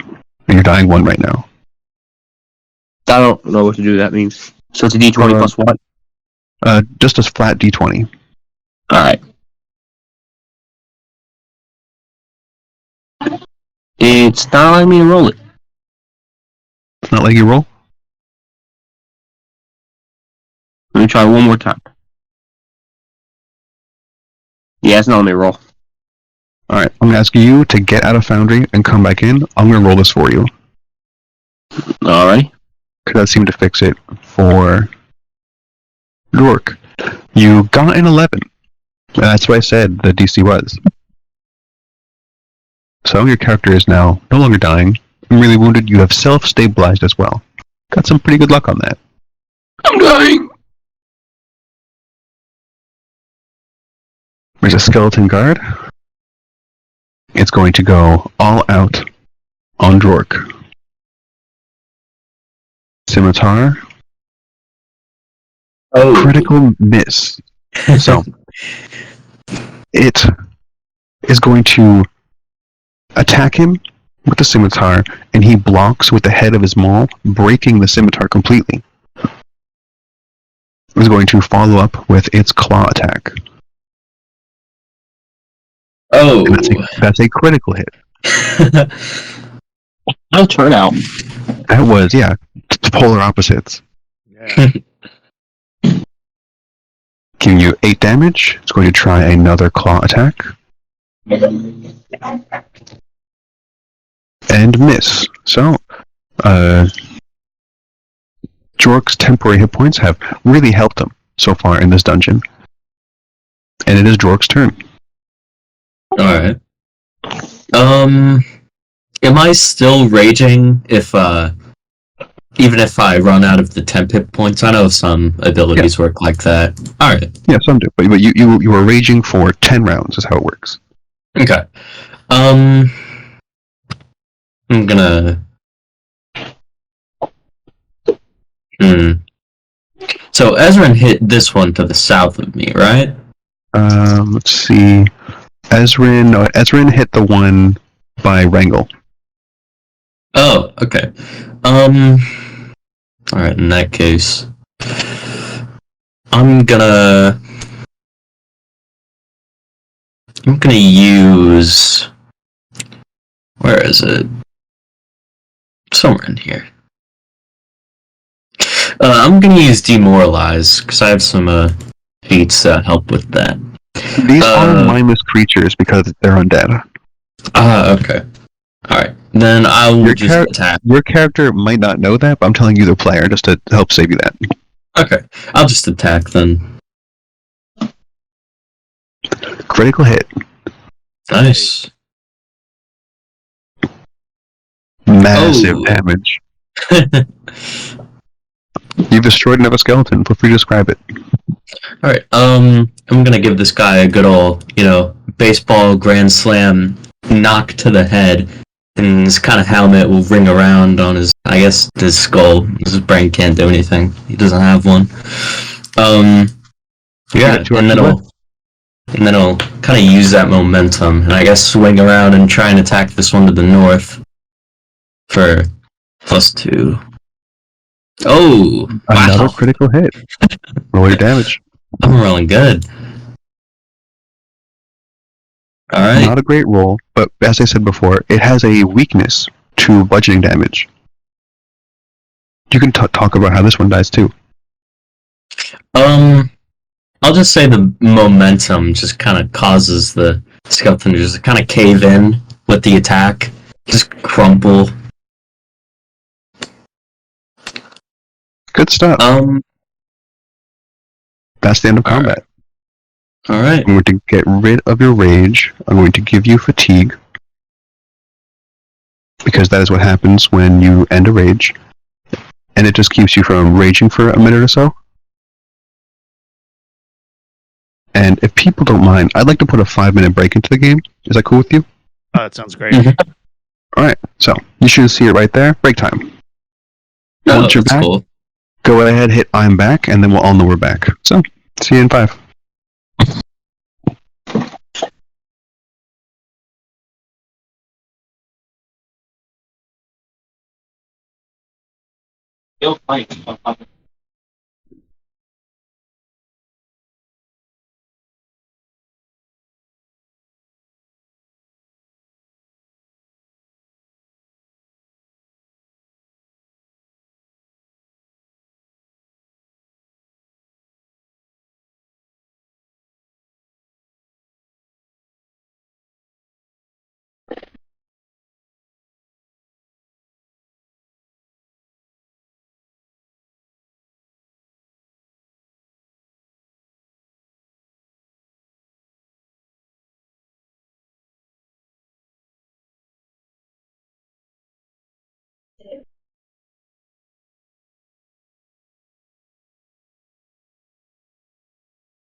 Crackers and peanut butter.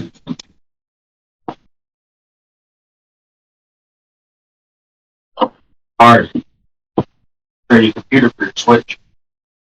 No, hard. No blocks. Hard. Don't do it. Bring your switch. And computer not hard. Take a long computer Chromebook. I'll do it hard. Why? It's a free laptop on Switch. No, it's not. Yes, it is. How?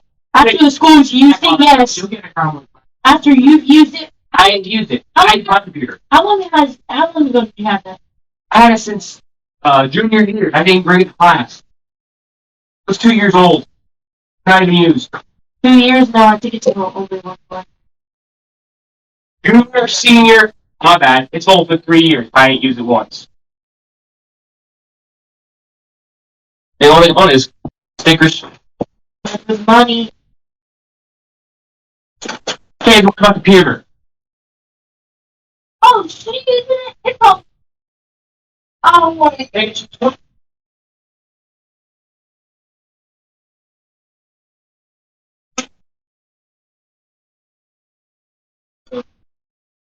Brand new computer, Bill. Add yours to it. Yeah, Mark. Because we have his own computer. Yes, Elijah. When they say you gotta pay for your computer, and they gotta pay how much? How much they pay you? No, you fix it. I don't like that. Elijah's stupid. Yeah. More time. Done.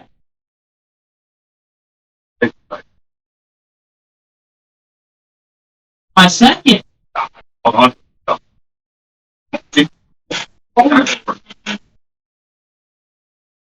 Everything works on. I'm paying $155 for a square.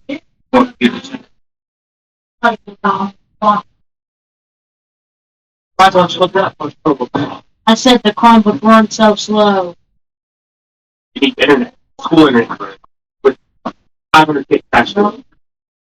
Yeah, school internet. After I got internet, I'm gonna look at something. It sounds kind of like Jester's here. Oh, that's what I tried to. They're gonna sell it anyways. It don't matter. Oh, buddy, you should mute yourself.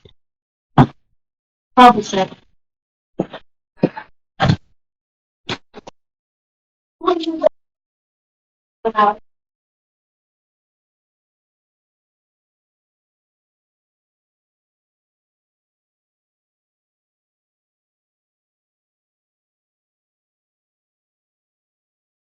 Alright, just waiting for Dork.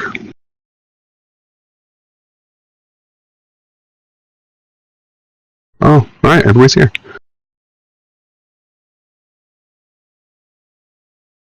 Welcome back, everybody.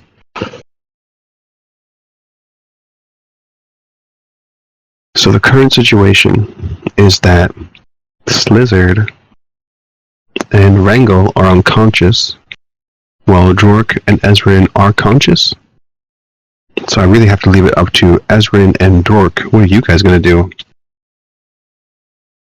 Can I try medicine check on Slizzard? You could do first aid to try to get them conscious, yes, but it won't bring them up above 1 hit point. This is not the rules as intended. You're supposed to require a healer's kit for this, but like I said, I'm being a little bit generous. So roll medicine. Keep in mind that if you critically fail, and the DC is 15, mind you, that you could risk killing Slizzard. Try. Nice. Oh, nice. Nice. Alright, so go ahead, roll a d8. That's how much you're going to heal him for.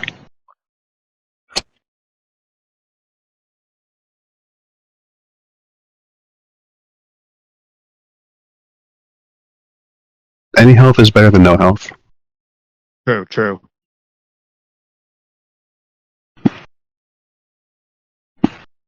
Can I try and get wrangled up? I have the potion still on me. If you want to just feel the potion directly, or maybe you want to have your wizard has just done an impressive job of waking up Slizzard. Yeah, I'll let the wizard handle it. He probably understands it better than I will. So another medicine check. Yes. Better to save that potion for a rainy day. Alright, so you pass. He gets 1 hit point. But they both still have the wounded condition. If a person ever becomes wounded 3, they die outright. Their body has sustained too much damage to be returned to life.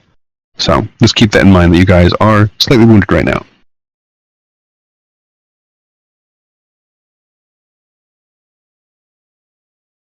So I am up. Yeah, you're now up. Awesome. Where's Kraton?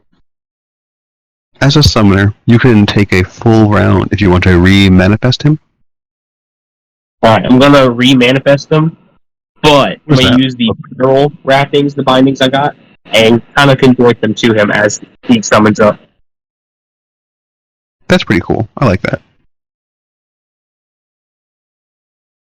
So I'm just going to put that in his inventory as treasure. Viral bandings. I don't know what they're worth, but he has them now. So is he getting like reinforced? That's cool. It doesn't do anything mechanically, but I love the flavor. Yeah. Yeah, you just see like these iron bindings from barrels start casing him around the waist and shoulders. Just making him look beefier. Kind of intimidation factor. Respectable. I think like all my feet, like most of my feats are intimidation. So After the fight, you will have time to look around the room. Ezrin has seen this type of blue torch before. It's known as an ever-burning torch, which emits light constantly, but does not emit any heat and cannot be extinguished. So I'm going to give you an ever-burning torch into your inventory. Thank you.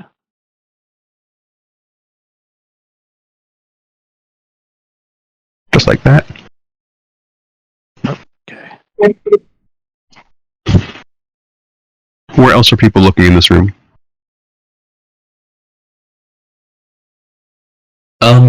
look directly in the in this big kind of coffin.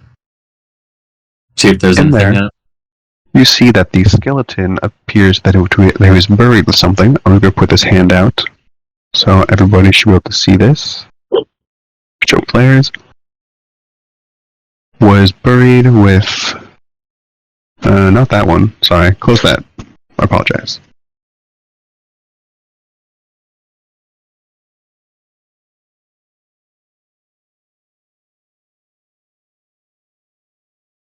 It's bringing you to Journal 1. Click on Journal 2, please. This polished round shield.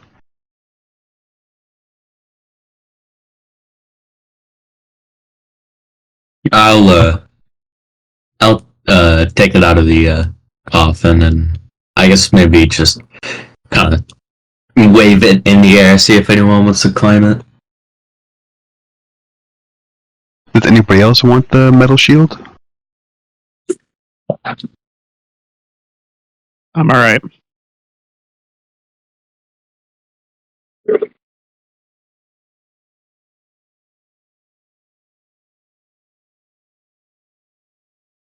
Let me just find the item for that.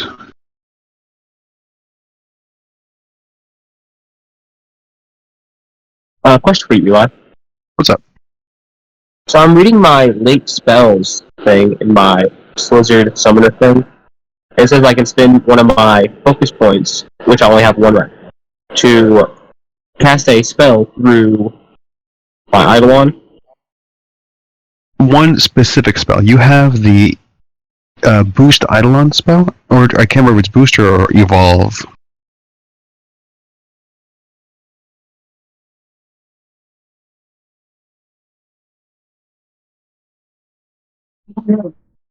Looking real fast. Yeah, you're supposed. It's not on your summoner character sheet here, I see, but you should have a focus spell, arcane, charisma. And I'll put this in.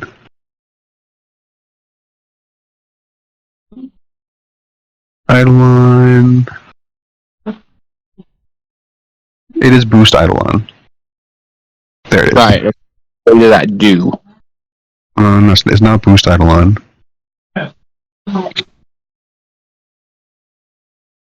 It's not reinforce Eidolon.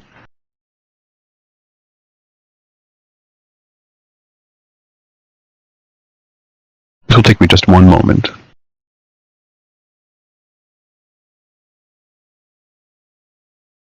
You have share senses, link spells, evolution surge, that's what it's called.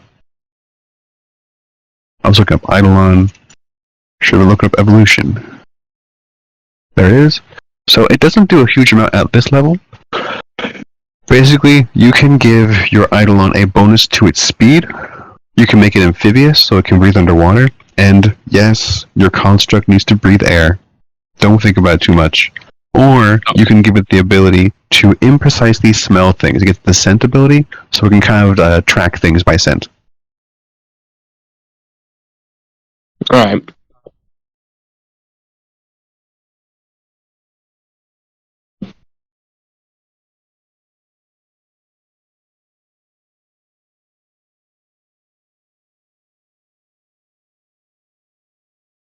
You found your shield. I might use it if I don't use them all, or I lose it. Yeah, you might want to maybe ask for that short sword back, because you can only use them all two-handed. That's true. Short sword is agile, right? Or is It is agile, but that doesn't mean you need to use dexterity with it. It means you can use dexterity with it. okay? Well, ranged does less damage with agile weapons, so I think I'll let what was his name? Wrangle keep it, or you can give it to someone else. I don't know. Yeah, either way, you've got the shield, and people seem to have recovered everything that this room has to offer for you. The equipment on the skeletons is of shoddy quality. That's why I could shatter against them all, for instance, so it's not even worth looting.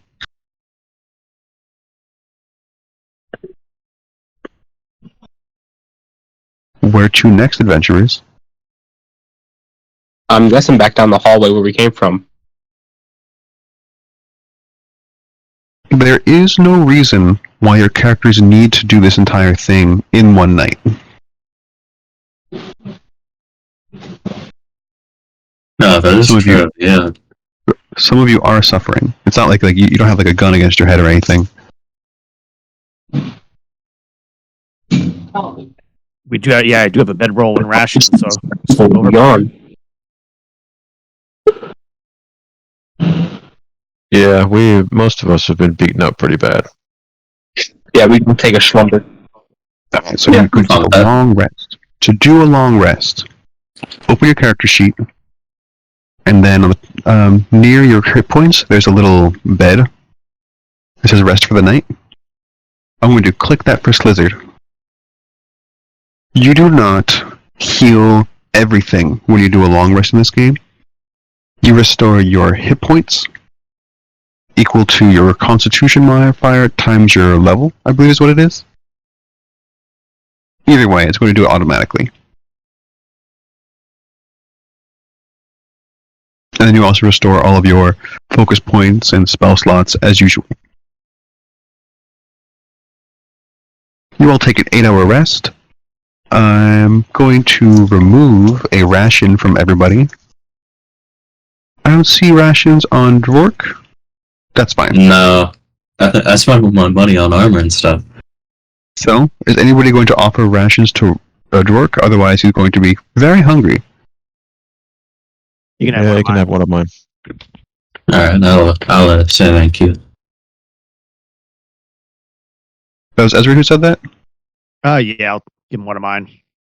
Oh, I think I was wrong. Wrangle said it. We both said at the same time, but I'm. Oh, that's what happened. Yeah. Well, I'll have Ezrin spend the 2 then, and just spend one of those charges.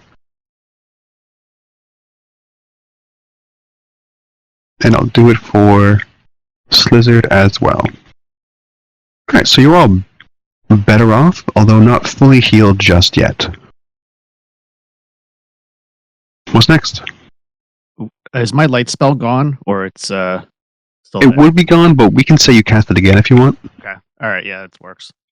If you want to, just so you know, you can click on your character, and then you'll see all the effects on the right between like the map, and you can right-click it to remove stuff Okay. if you wanted to.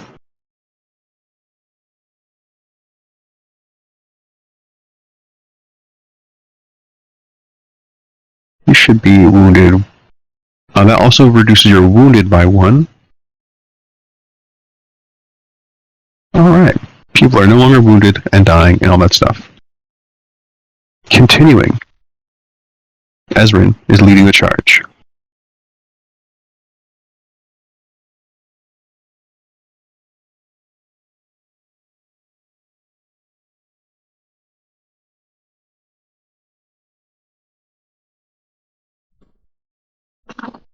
I got a question for you. What's up? So if I were to be either on or inside of Kraton, would that be counted as a mount?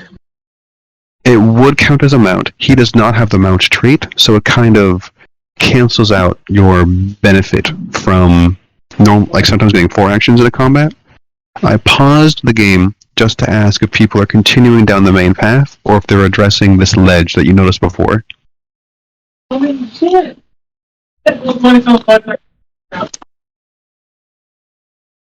You said I mean, the kinda down was. as a portal, right? Doorway, yes. So it's between a portal and doorway? When I say portal, I say it like in the very mundane sense. Like if you were walking through your house and you had one of those like empty spaces where a door could be, that's a portal. Ah. How high up is the ledge? Pull up my notes. 10 feet ledge. It would be an athletics check to climb up. Yeah, plain bar, dude. Yeah. I can see if I can go up first and maybe help people up, if that's a thing. Yeah, it would be the 8 action like I mentioned before. So you could just and that would give you a circumstance bonus to your 8 action because you would have the higher ground. Alright. So it's athletics. Athletics. Alright. Would anybody like to help him? Oh, Nobody needs to help him. Jork is a strong guy. He's a big boy. And so you can get up. oh, nice. I'm gonna have Kraton lift me up. That's something you can do all the time, and because your character's small, I'm going to say that Dork can then pick you up. Like, these two just work together to get Slizzard up. Uppies.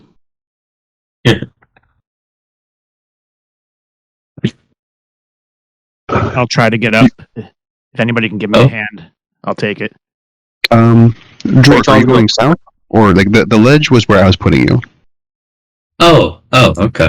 I thought it was this way, south. No, that's the main pathway. Oh, okay. This is Yeah. then this.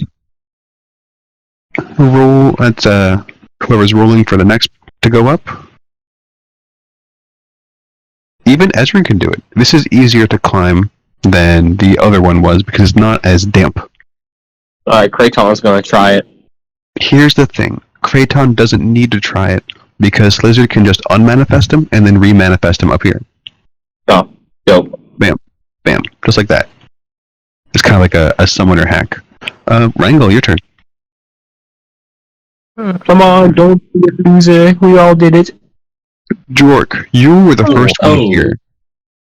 I'll address your critical failure in just a moment. You can left click on the door if you want to open it. Okay. I'm going to say this. The ancient wooden door creaks open on rusty hinges, revealing a ruined chamber. Mold and rot stain every surface. On the far side of the room is a stone statue of a giant squid, its tentacles reaching toward an altar in the center of the chamber. The scum covers almost everything, but it hasn't touched the silver bowl sitting atop the stone altar. The water in the bowl is perfectly clear. And Wrangle doesn't take any damage because you were starting from the floor level. Your character just falls prone, and then you can try again. Other people can enter the room while Wrangle tries again if you want.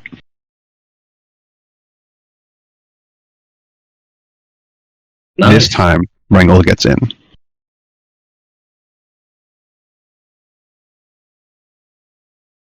Wrangle recognizes this effigy. Again, this is a more clear statue of Gosra. And there is appears to be pristine bowl of water on the shrine.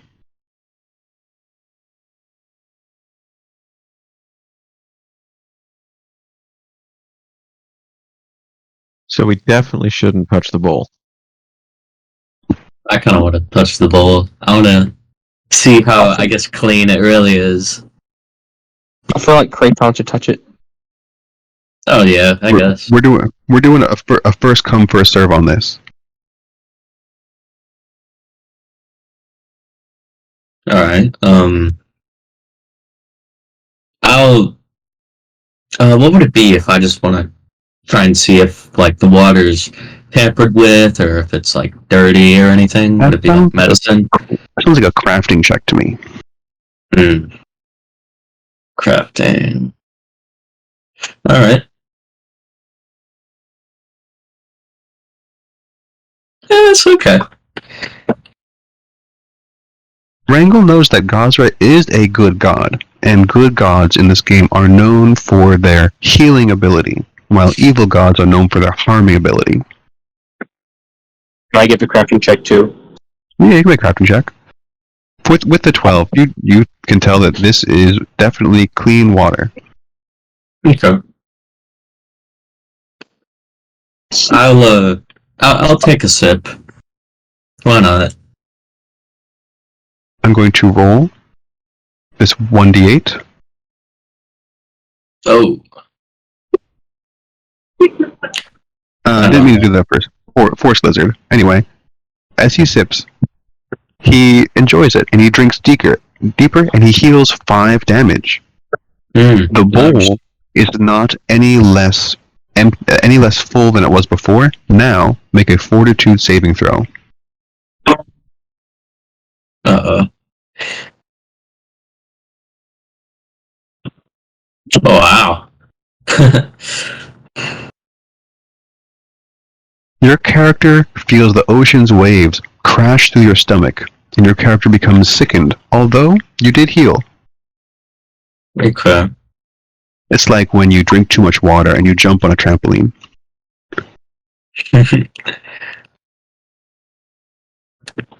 There's still water in the bowl. Does anybody else want to drink? I'll take a sip. I'll take a sippy. Alright, so Ezrin next. Make your Fortitude saving throw, and I will roll for your healing.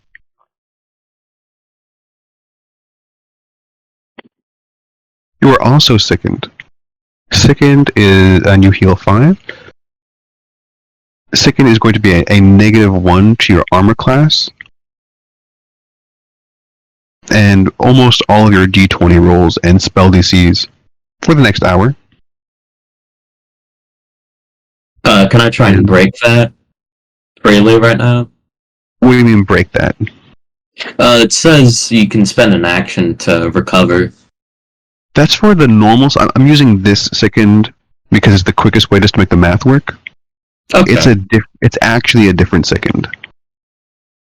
Oh, okay. But I thank you for reading the rules. I really appreciate that in a player. Who was the next person drinking? I think that was Slizzer? Yes. Fortitude save. Fortitude save. Did you heal? 9. A 9. Your character is extremely sickened by this. You get sickened 2. Make a -2. Now, here's a weird thing. Technically, Kraton can also drink from this, but if anybody else is going to, Wrangle is the next one in line, if he chooses to. I have Yeah. second 50 for now. I don't know why you got so much sickened. Are you doing that? Am I doing that? Some weird water. You need fresh pants.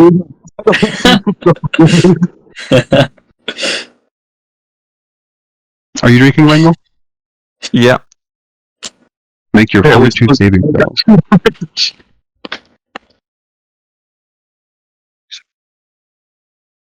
The first person who is not sickened by this, I'll roll your d8 for healing.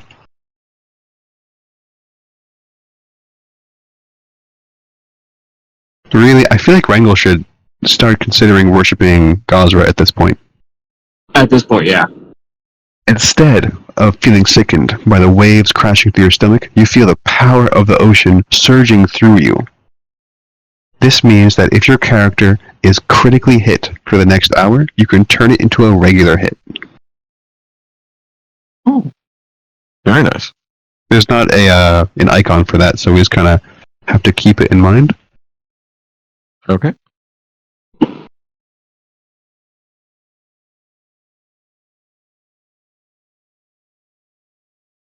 And like I said, a Kraton can drink too if he wants to.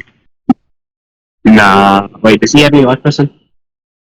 So if he heals, then you heal, is the idea. Oh, he gon' drink, but if he gets sick, I get sick.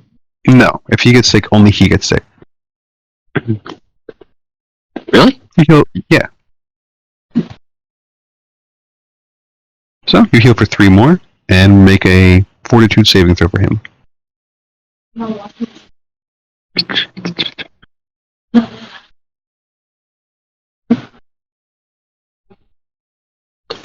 Oh, he has a +2 against saving throws like disease and death effects. So this should be a +9.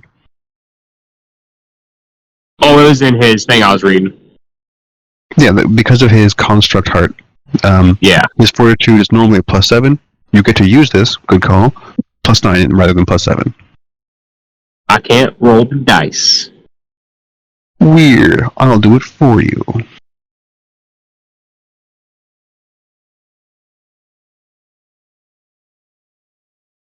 And he perfectly makes it, so he also has the critical resistance. Nice. Yeah, nice job all around. That was one of those little extra things in here. I'm glad that they put a healing spot somewhere in this dungeon. You said there's candles on the table? Say again? You said there's candles on this table by the bowl? Yeah, there are candles. I want to take the candle. Alright, you pick up the candles. What are people doing with the bowl?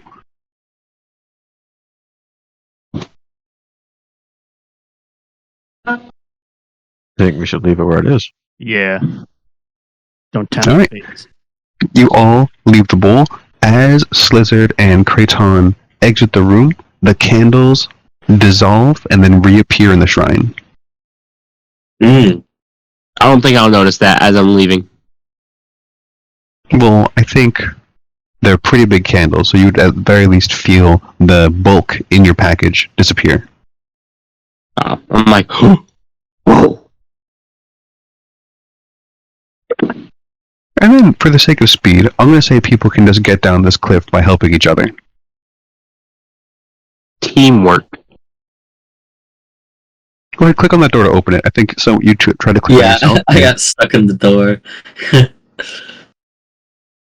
Well, that's cool. So, if you go into a room and then, leave and close the door, it, shows the inside stuff. That's cool. Yeah, because you have removed the fog of war for that area.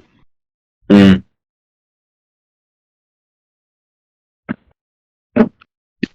And now, you can all continue going. Onward.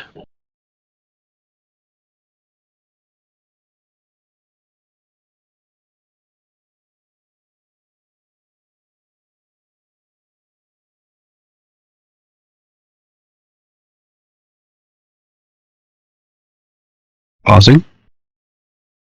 Ezrin, Kraton, and Dorcas. Sorry, that's not your name. Drork. Sorry, I have a coworker named Dorcas. Sorry.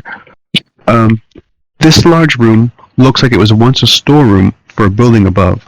At the far side, you can make out what might have been a cage or cell at some point, but it is now full of crates and barrels.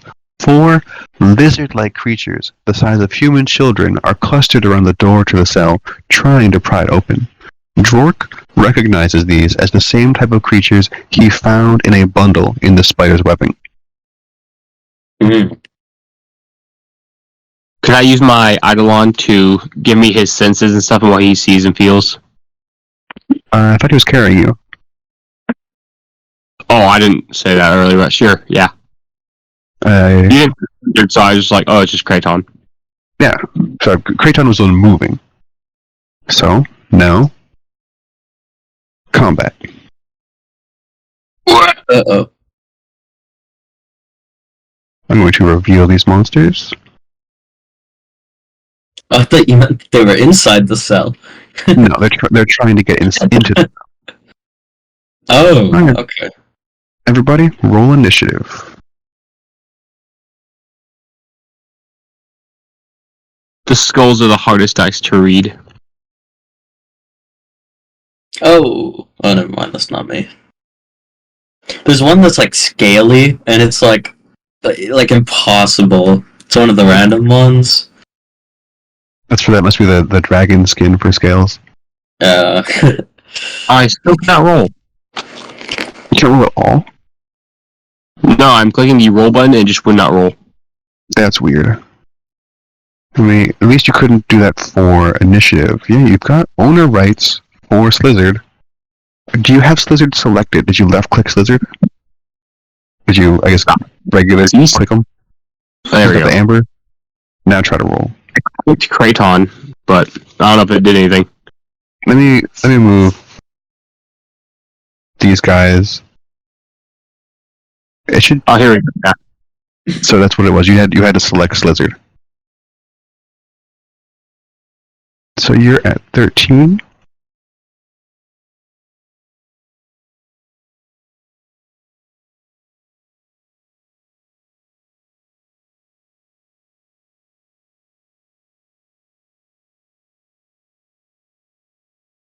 Ooh, Cobalt Warrior's got a 4, a 14, a perception. All right. So at the top is the Cobalt Warriors. These cunning creatures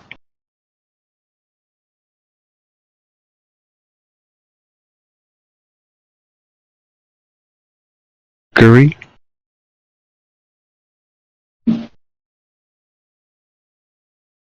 and nobody here speaks Draconic, do they? Let me check. I don't think I do. No. I speak Gnomish. And tries to attack. Oh, sorry, no, they're gonna throw. Going to throw a spear at Drork.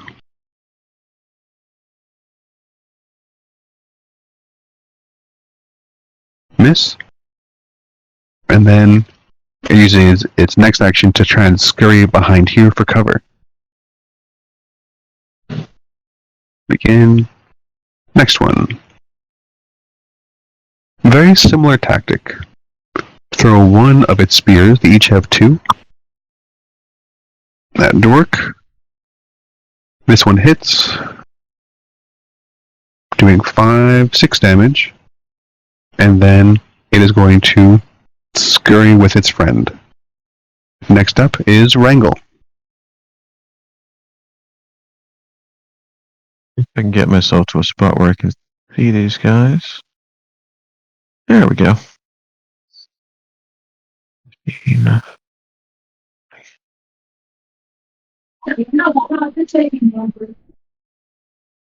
Okay. Yep, let's try to shoot this one in front of the door.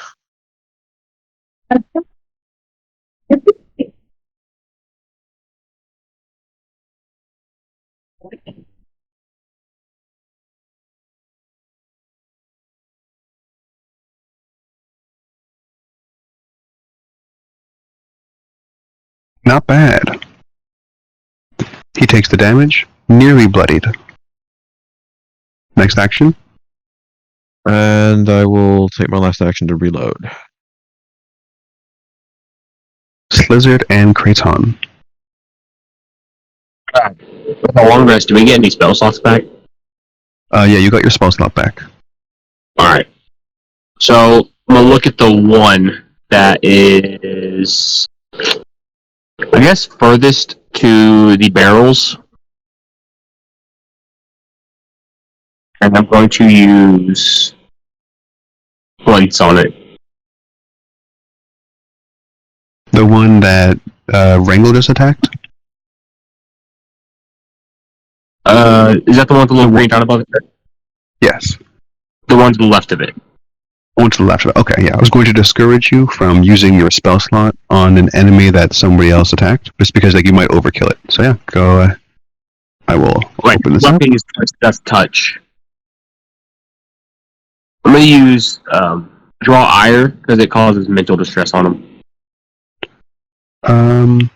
Draw Ire will do some damage, and this is going to force a saving throw, I believe. So, All right. I'm making a saving throw for him. Yep. Stinky, he failed. He does fail. Roll your damage. Ooh, 10.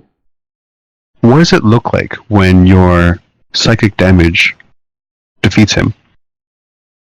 So he's gonna kind of like drop his spear to like a crippling headache. He's like, ah, and just like fall silent and just crumbles to the floor. Nice. You have one action left. I'm gonna send Big Boy Kraton up to the one that has already been hit. So because Kraton is moving, you can actually do two actions if you want. Because you could have done this movement at the same time that you did the spell. Alright, so he's gonna bop him as well. Alright. Want to roll the Which hit? do? +7. Ooh, nice. I can't see the roll, so. It just hits him. Roll your d8 +4 damage.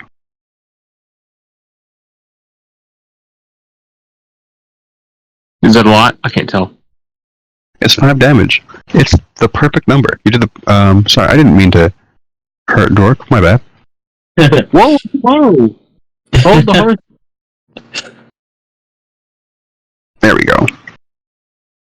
Very And nice. He haymakers taking out the kobold. He runs up and drags the ground, hits him with the biggest little Mac uppercut possible. Dwark's turn. Alright. I'm gonna go into rage. Let's see. Will it work this time? It's working. Drag it over. Yeah, I think that. Actually, maybe. There it is. Alright.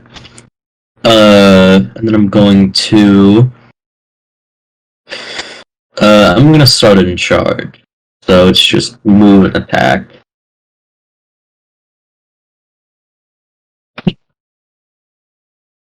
And I'll attack this guy with Maul.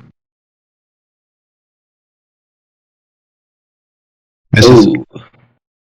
We are coming on the low end of the session. Everybody has a hero point.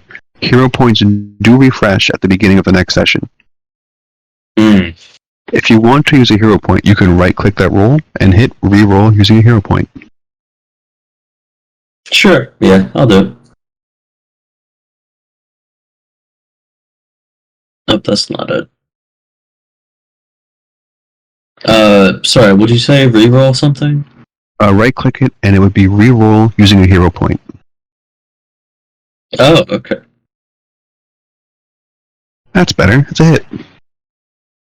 Nice. Roll your damage.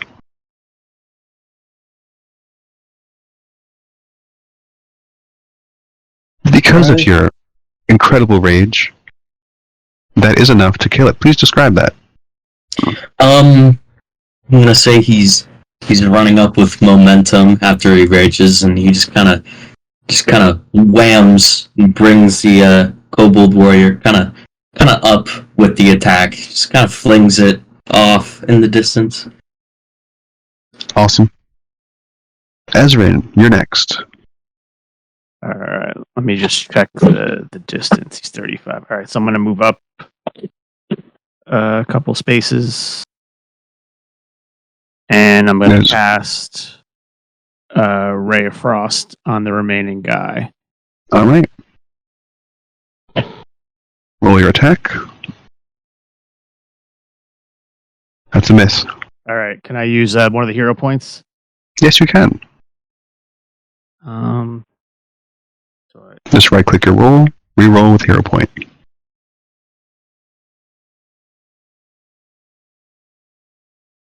Where do I do that? Off to the right, or You actually like anywhere you can roll. It could be your name. It could be where it says arcane spell attack. Anywhere in that little box. oh, okay.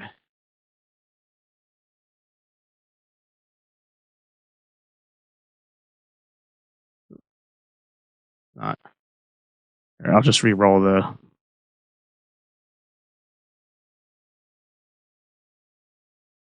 That's a hit.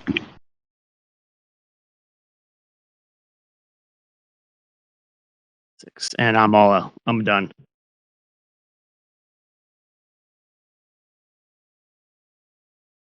Six damage. He is critically injured, but not dead. Okay. Back to the top. It is this kobold warrior.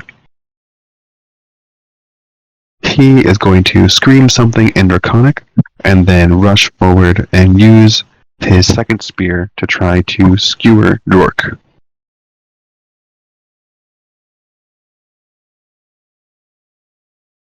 Oh, Critical miss.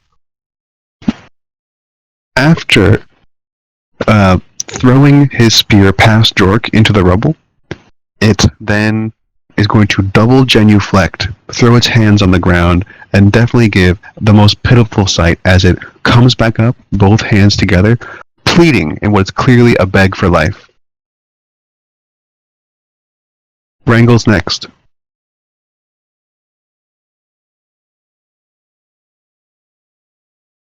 Right. I don't really care that it's begging. There's nothing wrong with that. You A know miss. what? Yeah, okay. So let's reload and try one more time. Or would you like to use a hero point? Yeah, might as well. See if that. That's a There hit. you go.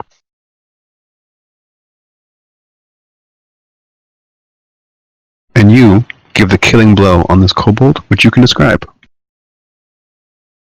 So Wrangle sees the kobold drop to its knees and beg for its life, and just sort of cocks his crossbow, takes aim, and gets it right between the eyes, and drops it in front of the orc.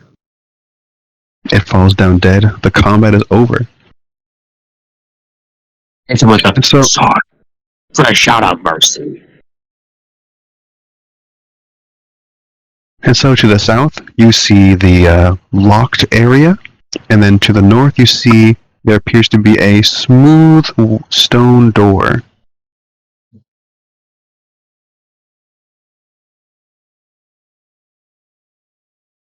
Go ahead, tell me what you're doing. Should we tell that these are the things eating all the fish? I think you can surmise that pretty easily. It looks like Ezrin is detecting magic. Yeah. So you cast it, and let me look through here. You sense magic to the north, beyond that door. Okay. As well, you detect magic in the area that the kobolds were trying to get to. It is locked. I try to open that lock. Does anybody here have thieves' tools? I know there's a rogue amongst you. I thought I got thieves. Yep, I got thieves tools. So you can use thievery.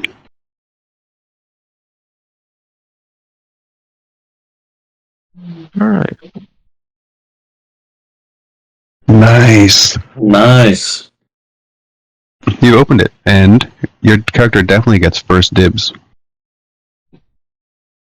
All right. Let's take a look at what's in here.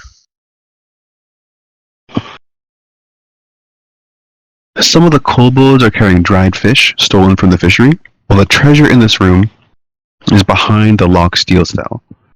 Once you're inside, you see a pile of old crates and a few barrels. Going between them are long spoiled food and stained cloths. One of the crates contains a small pile of treasure. That's 200 silver pieces, a gold ring, and what appears to be a even finer short sword than the one that you already have, that appears to be resisting the elements of this area.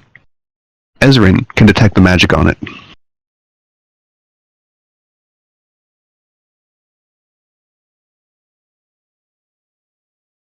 Interesting. Okay.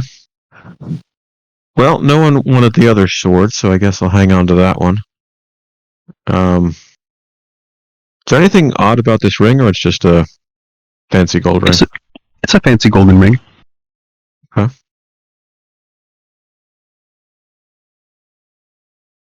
All right. I'm content to pocket it all unless somebody objects.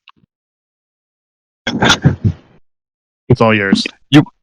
All 200 silver pieces are his. Well, I don't know about the money, but yeah, the rest is yours.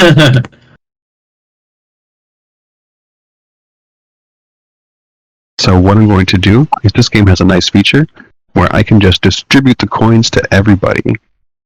Boom. You should have just received your share of the coins. All right. And for Wrangle, I'm going to give you your +1 short sword.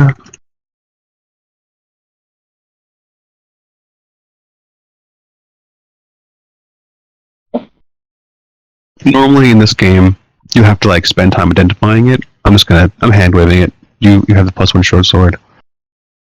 And a little bit of treasure. That is your golden ring. Excellent. Thank you. That's specific to your character right now. If you wanted to divvy it up later, that's fine. And let's go a little bit further. So you have all taken the loot from here. You remember that Tamlin told you all that you can keep whatever you find down here, so long as you clear out whatever's eating her wares.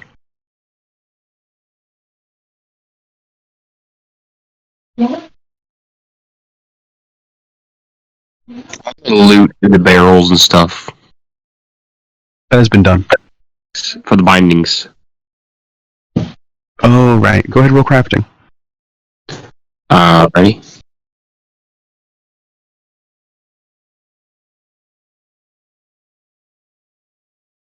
It's not letting me do it again. I'm gonna reload, see if that fixes anything.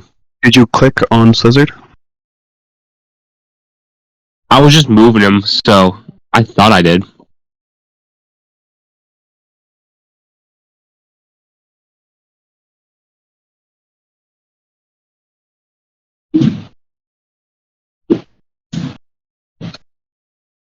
While he's rolling, other people can tell me what they're up to. I'm gonna check if this door is locked. The door is not locked. You can Alright. push open the stone door with no issue. Alright, I'll kind of shoulder it, because I expect something on the other side to not be good. Make a blind roll for your Step in a character. little bit. It's still not letting me roll for Slizzard. Not? Okay, I'll roll for you.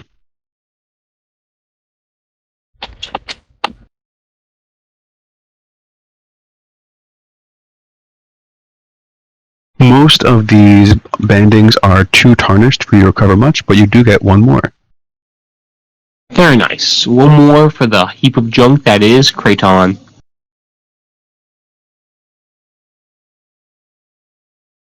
So, Jork, you have shouldered open the stone door. Then what do you do? I'll take just a little step in. Oh, it says there's a wall. Unless that's Oh, intentional. that is not intentional. Let me see what's going on there.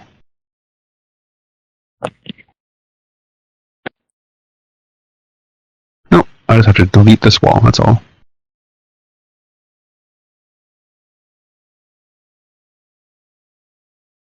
There we go. Alright. And then once you get into there, then it does appear that some rocks fall.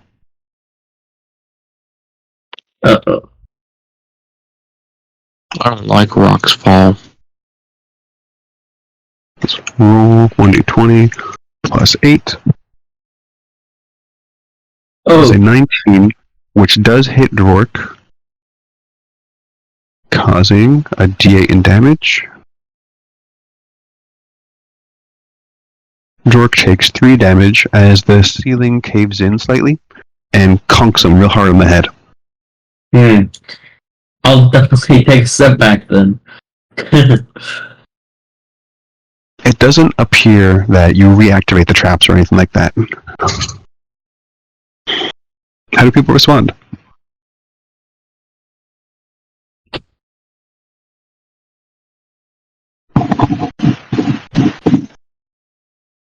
Whoa, that's crazy.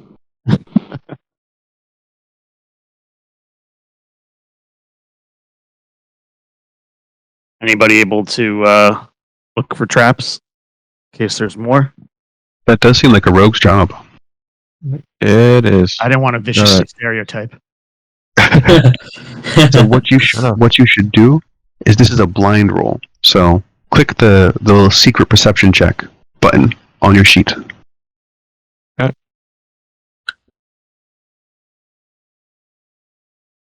Question, what kind of role would it be to find traps? Perception.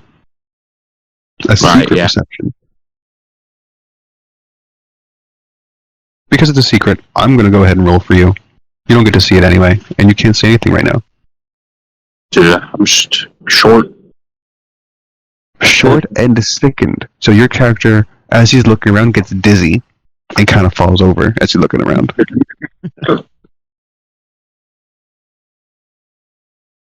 But Wrangle does not detect any traps. Though he does think that he could have deactivated this pitfall if he had noticed it beforehand. Are you saying Kraton in there? Sounds good. Sure. Kraton, get through the hallway. Okay. Anything happened to him? Nothing. Awesome. I'm following my buddy. The door to this chamber silently glides open to reveal a long room. 2 stone statues of priests stand in the corners along one side of the room, facing a towering statue of a man holding out both of his hands, palms up. In front of this statue is a stone altar holding 9 golden coins. A voice booms out from the statue.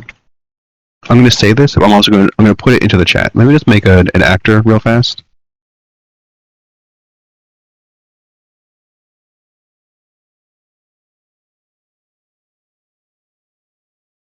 In my hands I judge the value of all wealth, raising up whichever is greater. One of these coins is a deception.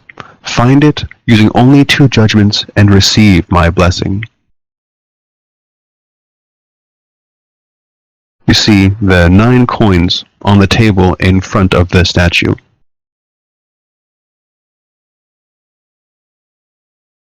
This is a puzzle. Can Kraton being metal sense out which metal's different? No, I don't know why you think metal could do that, but there is such a thing as scratch stones. That sounds like a crafting check if you're going to try to do it that way.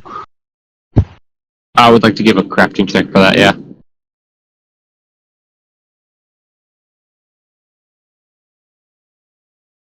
So the idea here is that You guys are supposed to place coins in the statue's hands, and will raise the hand that has the higher value. So if there's 9 coins on the table, and one of them is worth less than the other ones, what would you do to try and figure out which coin is fake? And now I'm going to roll your crafting.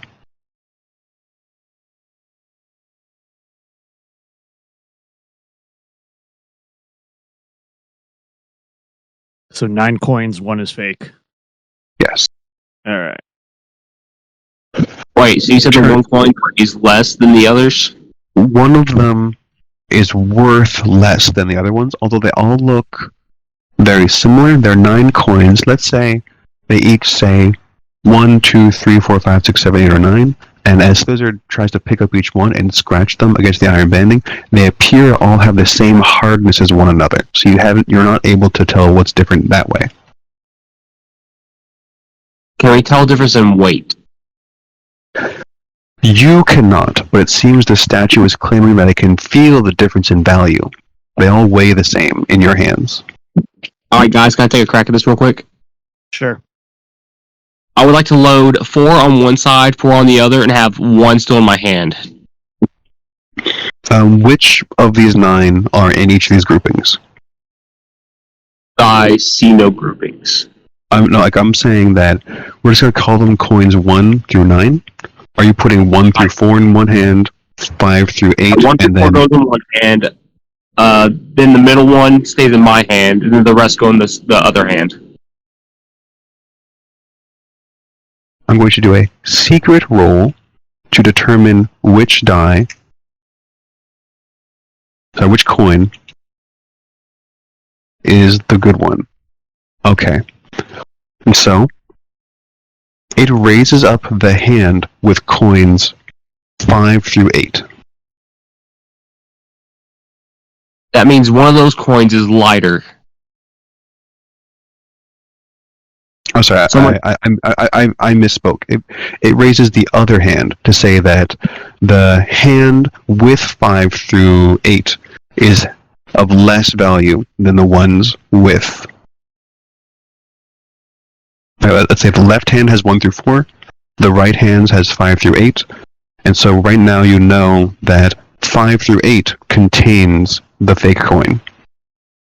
5, 6, 7, 8 are all fake, so I'm going to take off all the coins and push all the ones that I know are okay to the side. So now I have 5, 6, 7, and 8. Yes. I'm going to load 5 and 6 on one side and 7 and 8 on the other.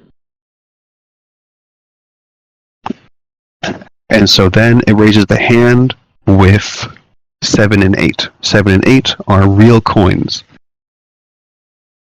Then the voice asks you, which coin is fake? So it's between 5 and 6 now. It says find it using only 2 judgments. You said 7 and 8 are the real ones? Yes. 6. Gotta be 6, right? It doesn't have to be 6. It's not 6. As you guess 6 aloud, all of the coins disappear and then reappear in a stack of 9 randomly back on the shrine in front of you. So we can get it down to a 50-50 chance. We just gotta do it again. The issue is that it is re-randomized. Okay. Alright. So I'm going to reveal to everybody it was 5. Proving it right there. It was 5. Alright, so right method, wrong choice. It was not the perfect method. There is a better method that I'd be happy to discuss with you guys after this, but now go ahead, try again. Does somebody else want to try, or just want to let one person be the lead? I think we should just let him take care of business, I guess. Alright, same thing. 1 through 4 on one hand, 5 through 8 on the other. It appears that 5 through 8 has the fake coin. Alright, so 5 and 6 on one hand, 7 and 8 on the other. It is between 7 or 8. Which one do you think is fake? Guys, which one do you think? 7 or 8?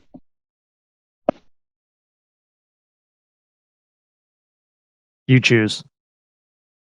7. Hey, winner, chicken dinner. It was the lower number last time. I had to think of this one this time. That's just the way it happens to go. Slizzard with his brain, he's like, Slizzard 7. It's 11. Nice. The real coins fall to the floor, and you can take them as treasure, as each worth 9 gold. Sorry, that is 8 gold amongst all of you, so everybody gets 2 gold. Then the fake coin, number 7, turns to lead. You can all see while Wrangle can also hear some machinery moving behind the scenes, but you see the door above open, slowly swinging open.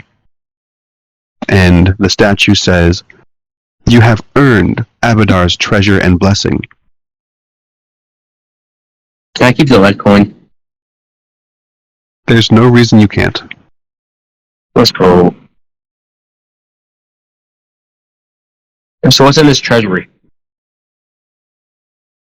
People can move up and find out. Guess we move it in. Ooh. This small chamber contains an old wooden chest emblazoned with the symbol of a key. Behind the chest is a massive contraption of gears and pulleys that looks like the inner workings of some unseen device.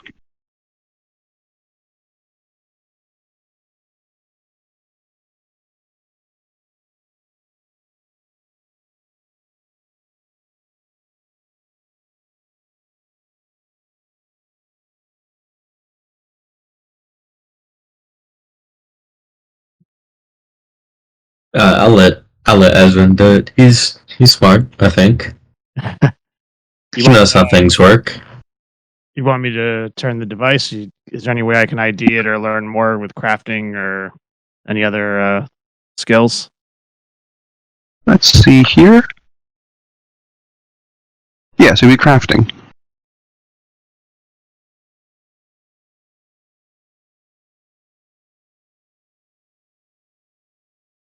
$22.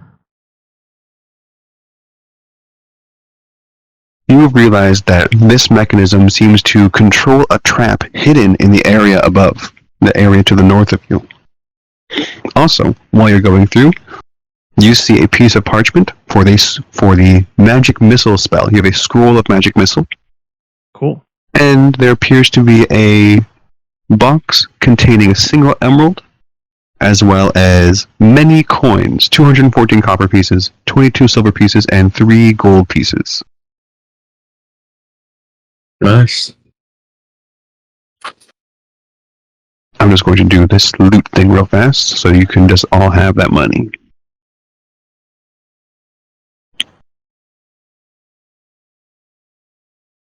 So that's, All right. And the trap is in the room to the north, you said?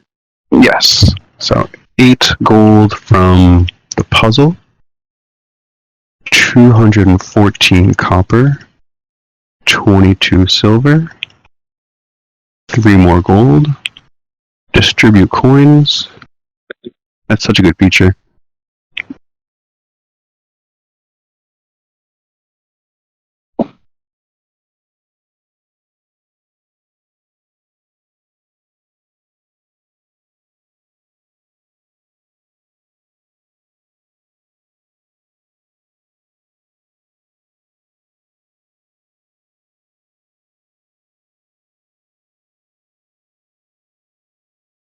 And I'm going to put the scroll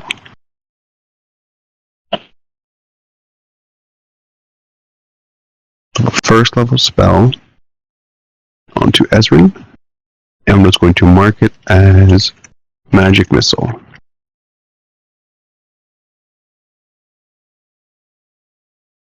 So you said you know that the machine affects the trap to the north. Do you do anything with it? Do you pull the lever?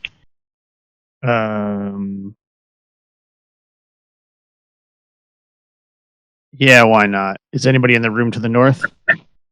None of you are.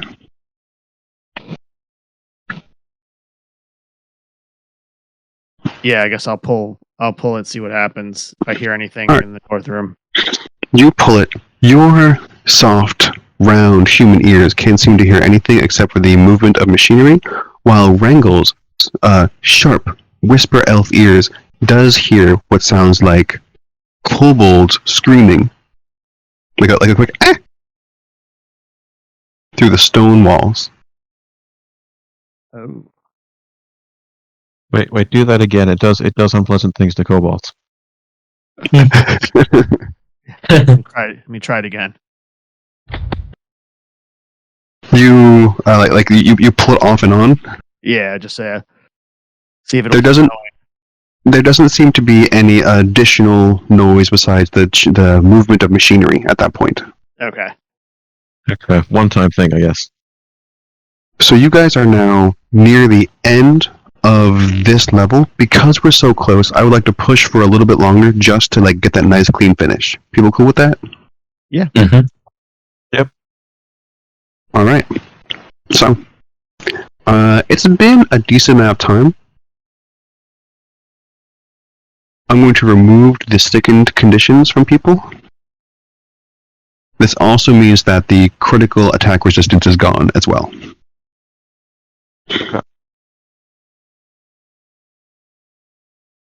And yeah, now it's what you see is what you get. Go ahead, move forward. Pause. Did that work? Cool, that did work.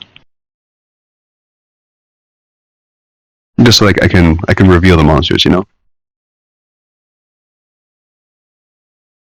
All right, unpause. Nobody sees anything yet. You come into a room. The door opens with a creak, revealing a massive chamber that looks like an audience hall. On the far side, a broad set of stairs leads up to where a throne might once have been. Pillars support the high ceiling, and the ruined tatters of once decorative banners still hang from them. A decorative tile pattern centered in the middle of the room shows through the grimly coated floor.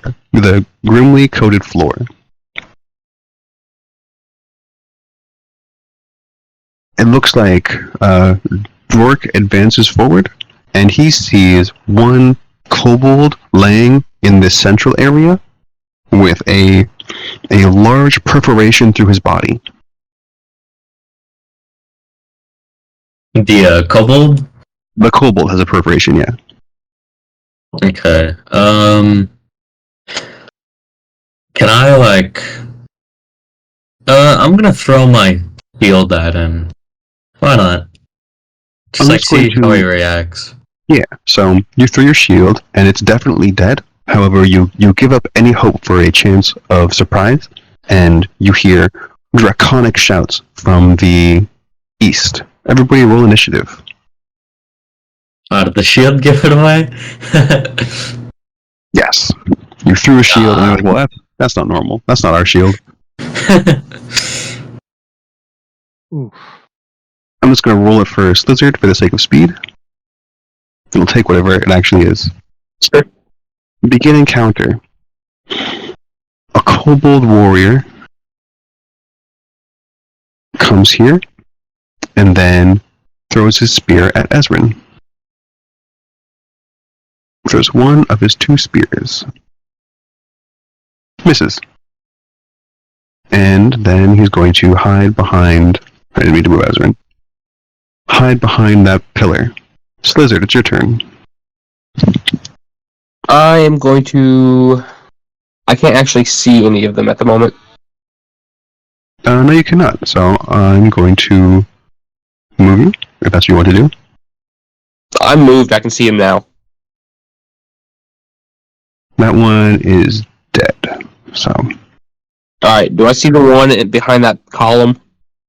you can. He has cover from you if you were trying to use a phase bolt. Well, I guess phase bolt's also really good at ignoring cover, though. Yeah, I guess I'll use a phase bolt. So you used one action to move. Are you moving Kraton anywhere? Yeah, he's running up on him. He can get this far. And roll your attack. Alright. What do I get for phase bolt? Because I don't know the... spells and stuff. Phase Bolt is a D20 plus 6 in your case. Oh, sorry, D20 plus 7.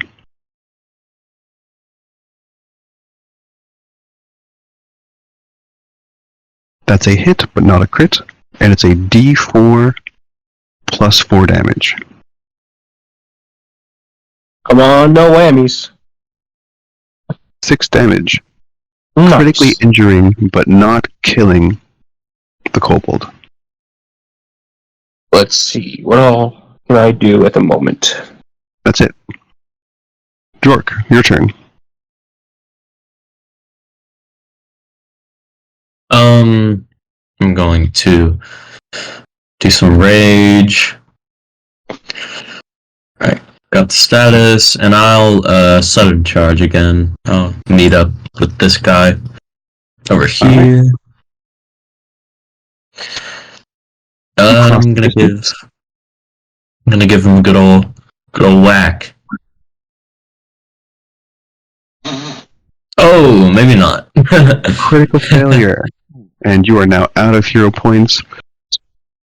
And so, I believe what happens is you end up hitting your maul against the stone pillar. You do some serious damage to the stone pillar, but the vibrations shake it out of your hands, and you don't lose it from both hands, just one hand. So I'll need to change grips later on? Yeah, exactly. Okay. Wrangle, your turn. Okay. 5, 10, 15, 5, 10, 15.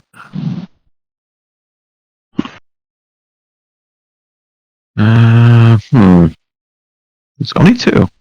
That's not so bad. Let's shoot this dude at the end.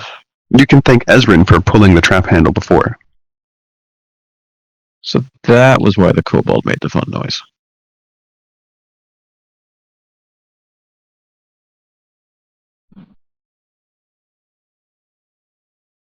That's a miss. Okay, and I will reload, and that will take my turn. Next up is this kobold. They take a big jump down to the stairs, and then because you tried to shoot them, they're going to try to shoot you by throwing their spear. No, that wasn't right. It shouldn't be plus 6. I'm going to roll that again. Oh, it's because of the range. Nice. It does the range automatically. Alright, anyway, it misses. And it's going to... Then, none of you can really see it from where it is, right? Is that right? You're having a hard time seeing it? I think only Wrangle and Slizzard can see it kind of pull something out of its pack and start putting it somewhere on the stairs. That's all you can see. Ezrin, your turn. Alright, let's move.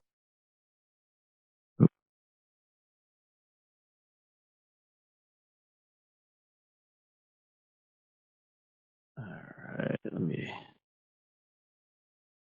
30, alright. Let's do Ray of Frost on the guy. Let me target him.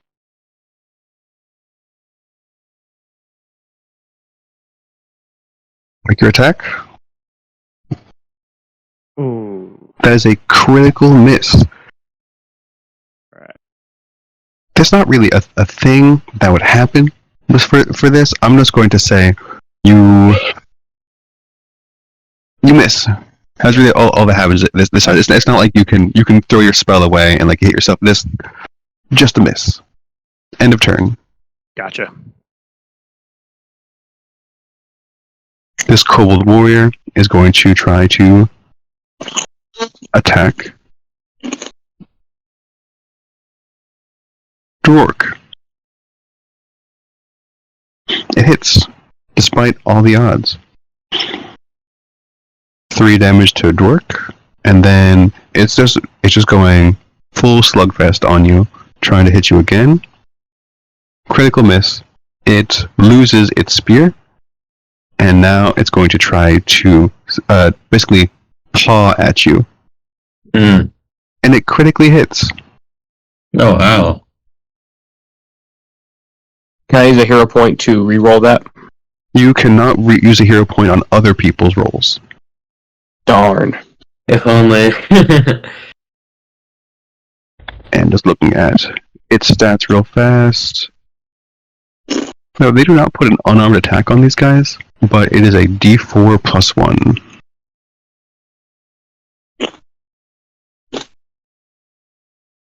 So it hits Dork for 3 damage with Alright. its wild frenzy. Slizzard, your turn. Is it only the two people left, the one on the stairs and one by the orc? Yes. I'm going to move up my movement. Give me a cardinal direction to say which direction you're going. Staircase. So you move 25 feet. I'm going to cast Phase Bolt on him. On the one in the stairwell. Yeah. I'm not I'm going to be going able to to roll. assume Kraton's going to move somewhere as well. He can stay where he is right now. Your call. Ooh, 19. 19 Nice. hit, Let's see, D4 plus 4. but barely. You can tell that the one to the right is a more wily combatant. I'll take 8. It does take 8 damage. Dwark, it's your turn. Alright. I'm just gonna try and hit this guy again. Action to change grip, right? Yep, one action to get it back into both hands, and then you can attack. Okay. Alright. Oh, That is a miss. okay. Let's see. I'll try again. Map attack. Ah. I lost all my luck. That's okay. Drangle, your turn. Alright, let's see if I can shoot this guy this time. That's a miss. It's because possibly of the angle or something, but your character doesn't quite get a beat on him. What's next? Alright, reload. Try it again. With your map. So, No luck. Your character must be running low on bolts at this point. yeah, just a little bit. Alright, Next that's up is that kobold. It appears that he is pulling more things out of his pack and just putting them around this area. That's his entire turn. Ezrin, your turn. All right. Let's do Force Bolt. It hits. 3 damage. You've got 2 actions left. All right. Let's do try that Ray of Frost again.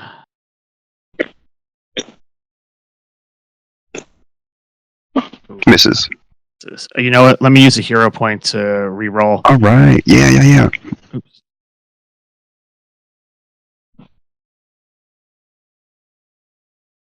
There it is. Come on. Boom. There you go. Alrighty. Roll your damage. I will double that. You get disted 9 damage to yourself. Hit heal Oh, so. to undo. Oh, okay. I'm going to double that damage. You healed for 6 damage, but you took 3. I'll give you that last 3. All right. You do significant damage to the Kobold Trapmaster, critically injuring it, putting it on the last of its life. Then the Kobold Warrior is going to try a series of attacks against Dork. I'm just going to roll all of its attacks right now.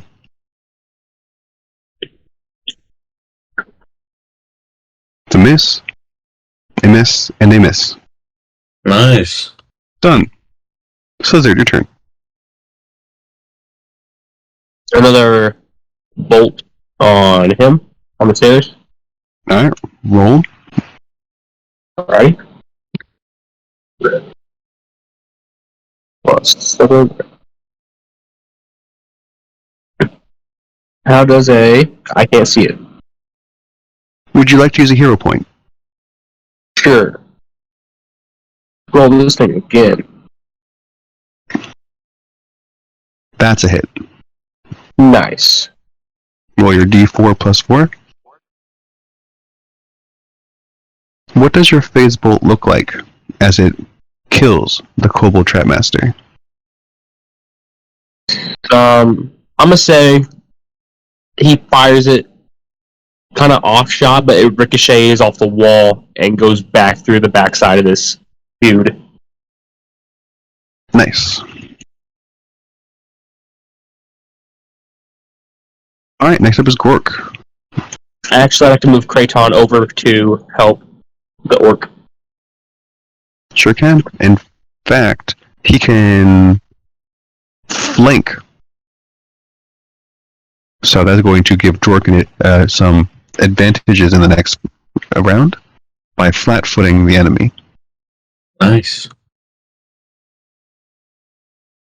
Alright, I'm gonna start out by using, what is it? I think it's not coerce, demoralize. I'm gonna use a demoralize on this guy over here.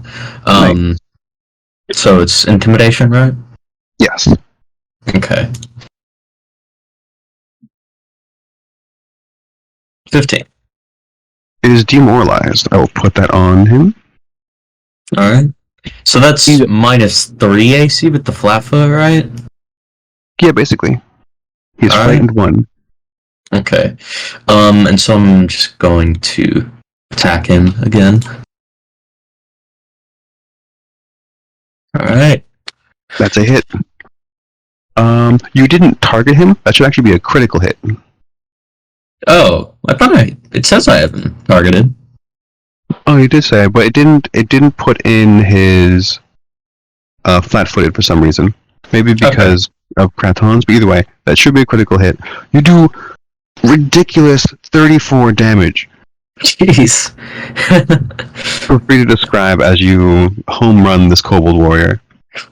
I'd definitely say Jork is fed up with this Kobold Warrior. I say with Kraton? Kraton? I think we're saying Kraton. Okay, with Kraton, he'll kind of double team this poor Kobold Warrior, just like massacre this kid. He was very annoying though, so he kind of deserved it. He did. And with that, the encounter is over. Alright, hey! Good job, everybody! You completed the first level of the Pathfinder 2e beginner box. Did everyone have a good time? Hell yeah. Yeah, that was fun. I'm really glad you had a good time. If you had such a good time, please consider giving me a positive review on Start Playing. I put my link in the R chat, the upper level beginner box. I'm also going to give you guys a link to my personal Discord server, because the next time I'll be able to run this for you guys is no longer going to be within the beginner box window. You know what I mean? We'll be out of this special event. Will still be same characters though? Say again? You don't have to use the same characters, but because this is a Pathfinder Society thing, you should use the same characters, because all of the gold and stuff you found is only on this character. Alright, do we level up after beating this? You do not level up. I am doing milestone leveling. You guys have done through 2 milestones, and it's 4 milestones to level up. If I did all the math, which I did before, it's like 540 experience. You need 1,000 experience to fully level up.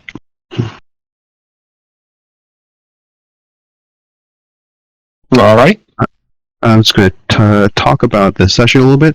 The real way to have solved that puzzle was to put them into 3 piles. And then you could put one on the table, one in each hand. If neither hand raises, if both hands raise, then you know that the pile on the table has the fake coin. And then of that 3, you could put 1 in each hand, and that will tell you which of those 3 then is the actual fake coin. That make sense? Yeah. And that's the official way to most efficiently do it. But they say right here that there's no reason the players can't just brute force it, try over and over and over again. I feel like from like a magic and I guess kind of whoever makes the dungeon standpoint, there should be kind of like some kind of penalty or like something like, oh, there's more coins to pick from now or something like that. If this wasn't a beginner box adventure, they probably would do that. Or Yeah. they'd say you have to get it right the first time. If you fail, it's over. That makes sense. So it's not really hard. No, not if you like just try it over and over again. Is everybody? I don't think everybody is in. Actually, ADHR, James, and that link are in the beginner box chat. So you see my links there. Please consider giving me a review. I'm really glad you guys had a good time. Once you join my server, I'm going to give you a role so that you'll have access to the channel so we can discuss when the next time we can do this is.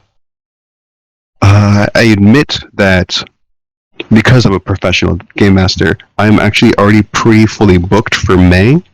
If you guys don't mind waiting too long, in June, I can probably fit in a Monday game again. Similar time. Where's your thing so I can rate you positive? That's in the beginner box Discord, but also if you go to the Discord that you and I are in, and you go to General, it's under pinned messages. Alright. I'll just send it to you directly. Awesome. Yeah, it was really nice meeting you all.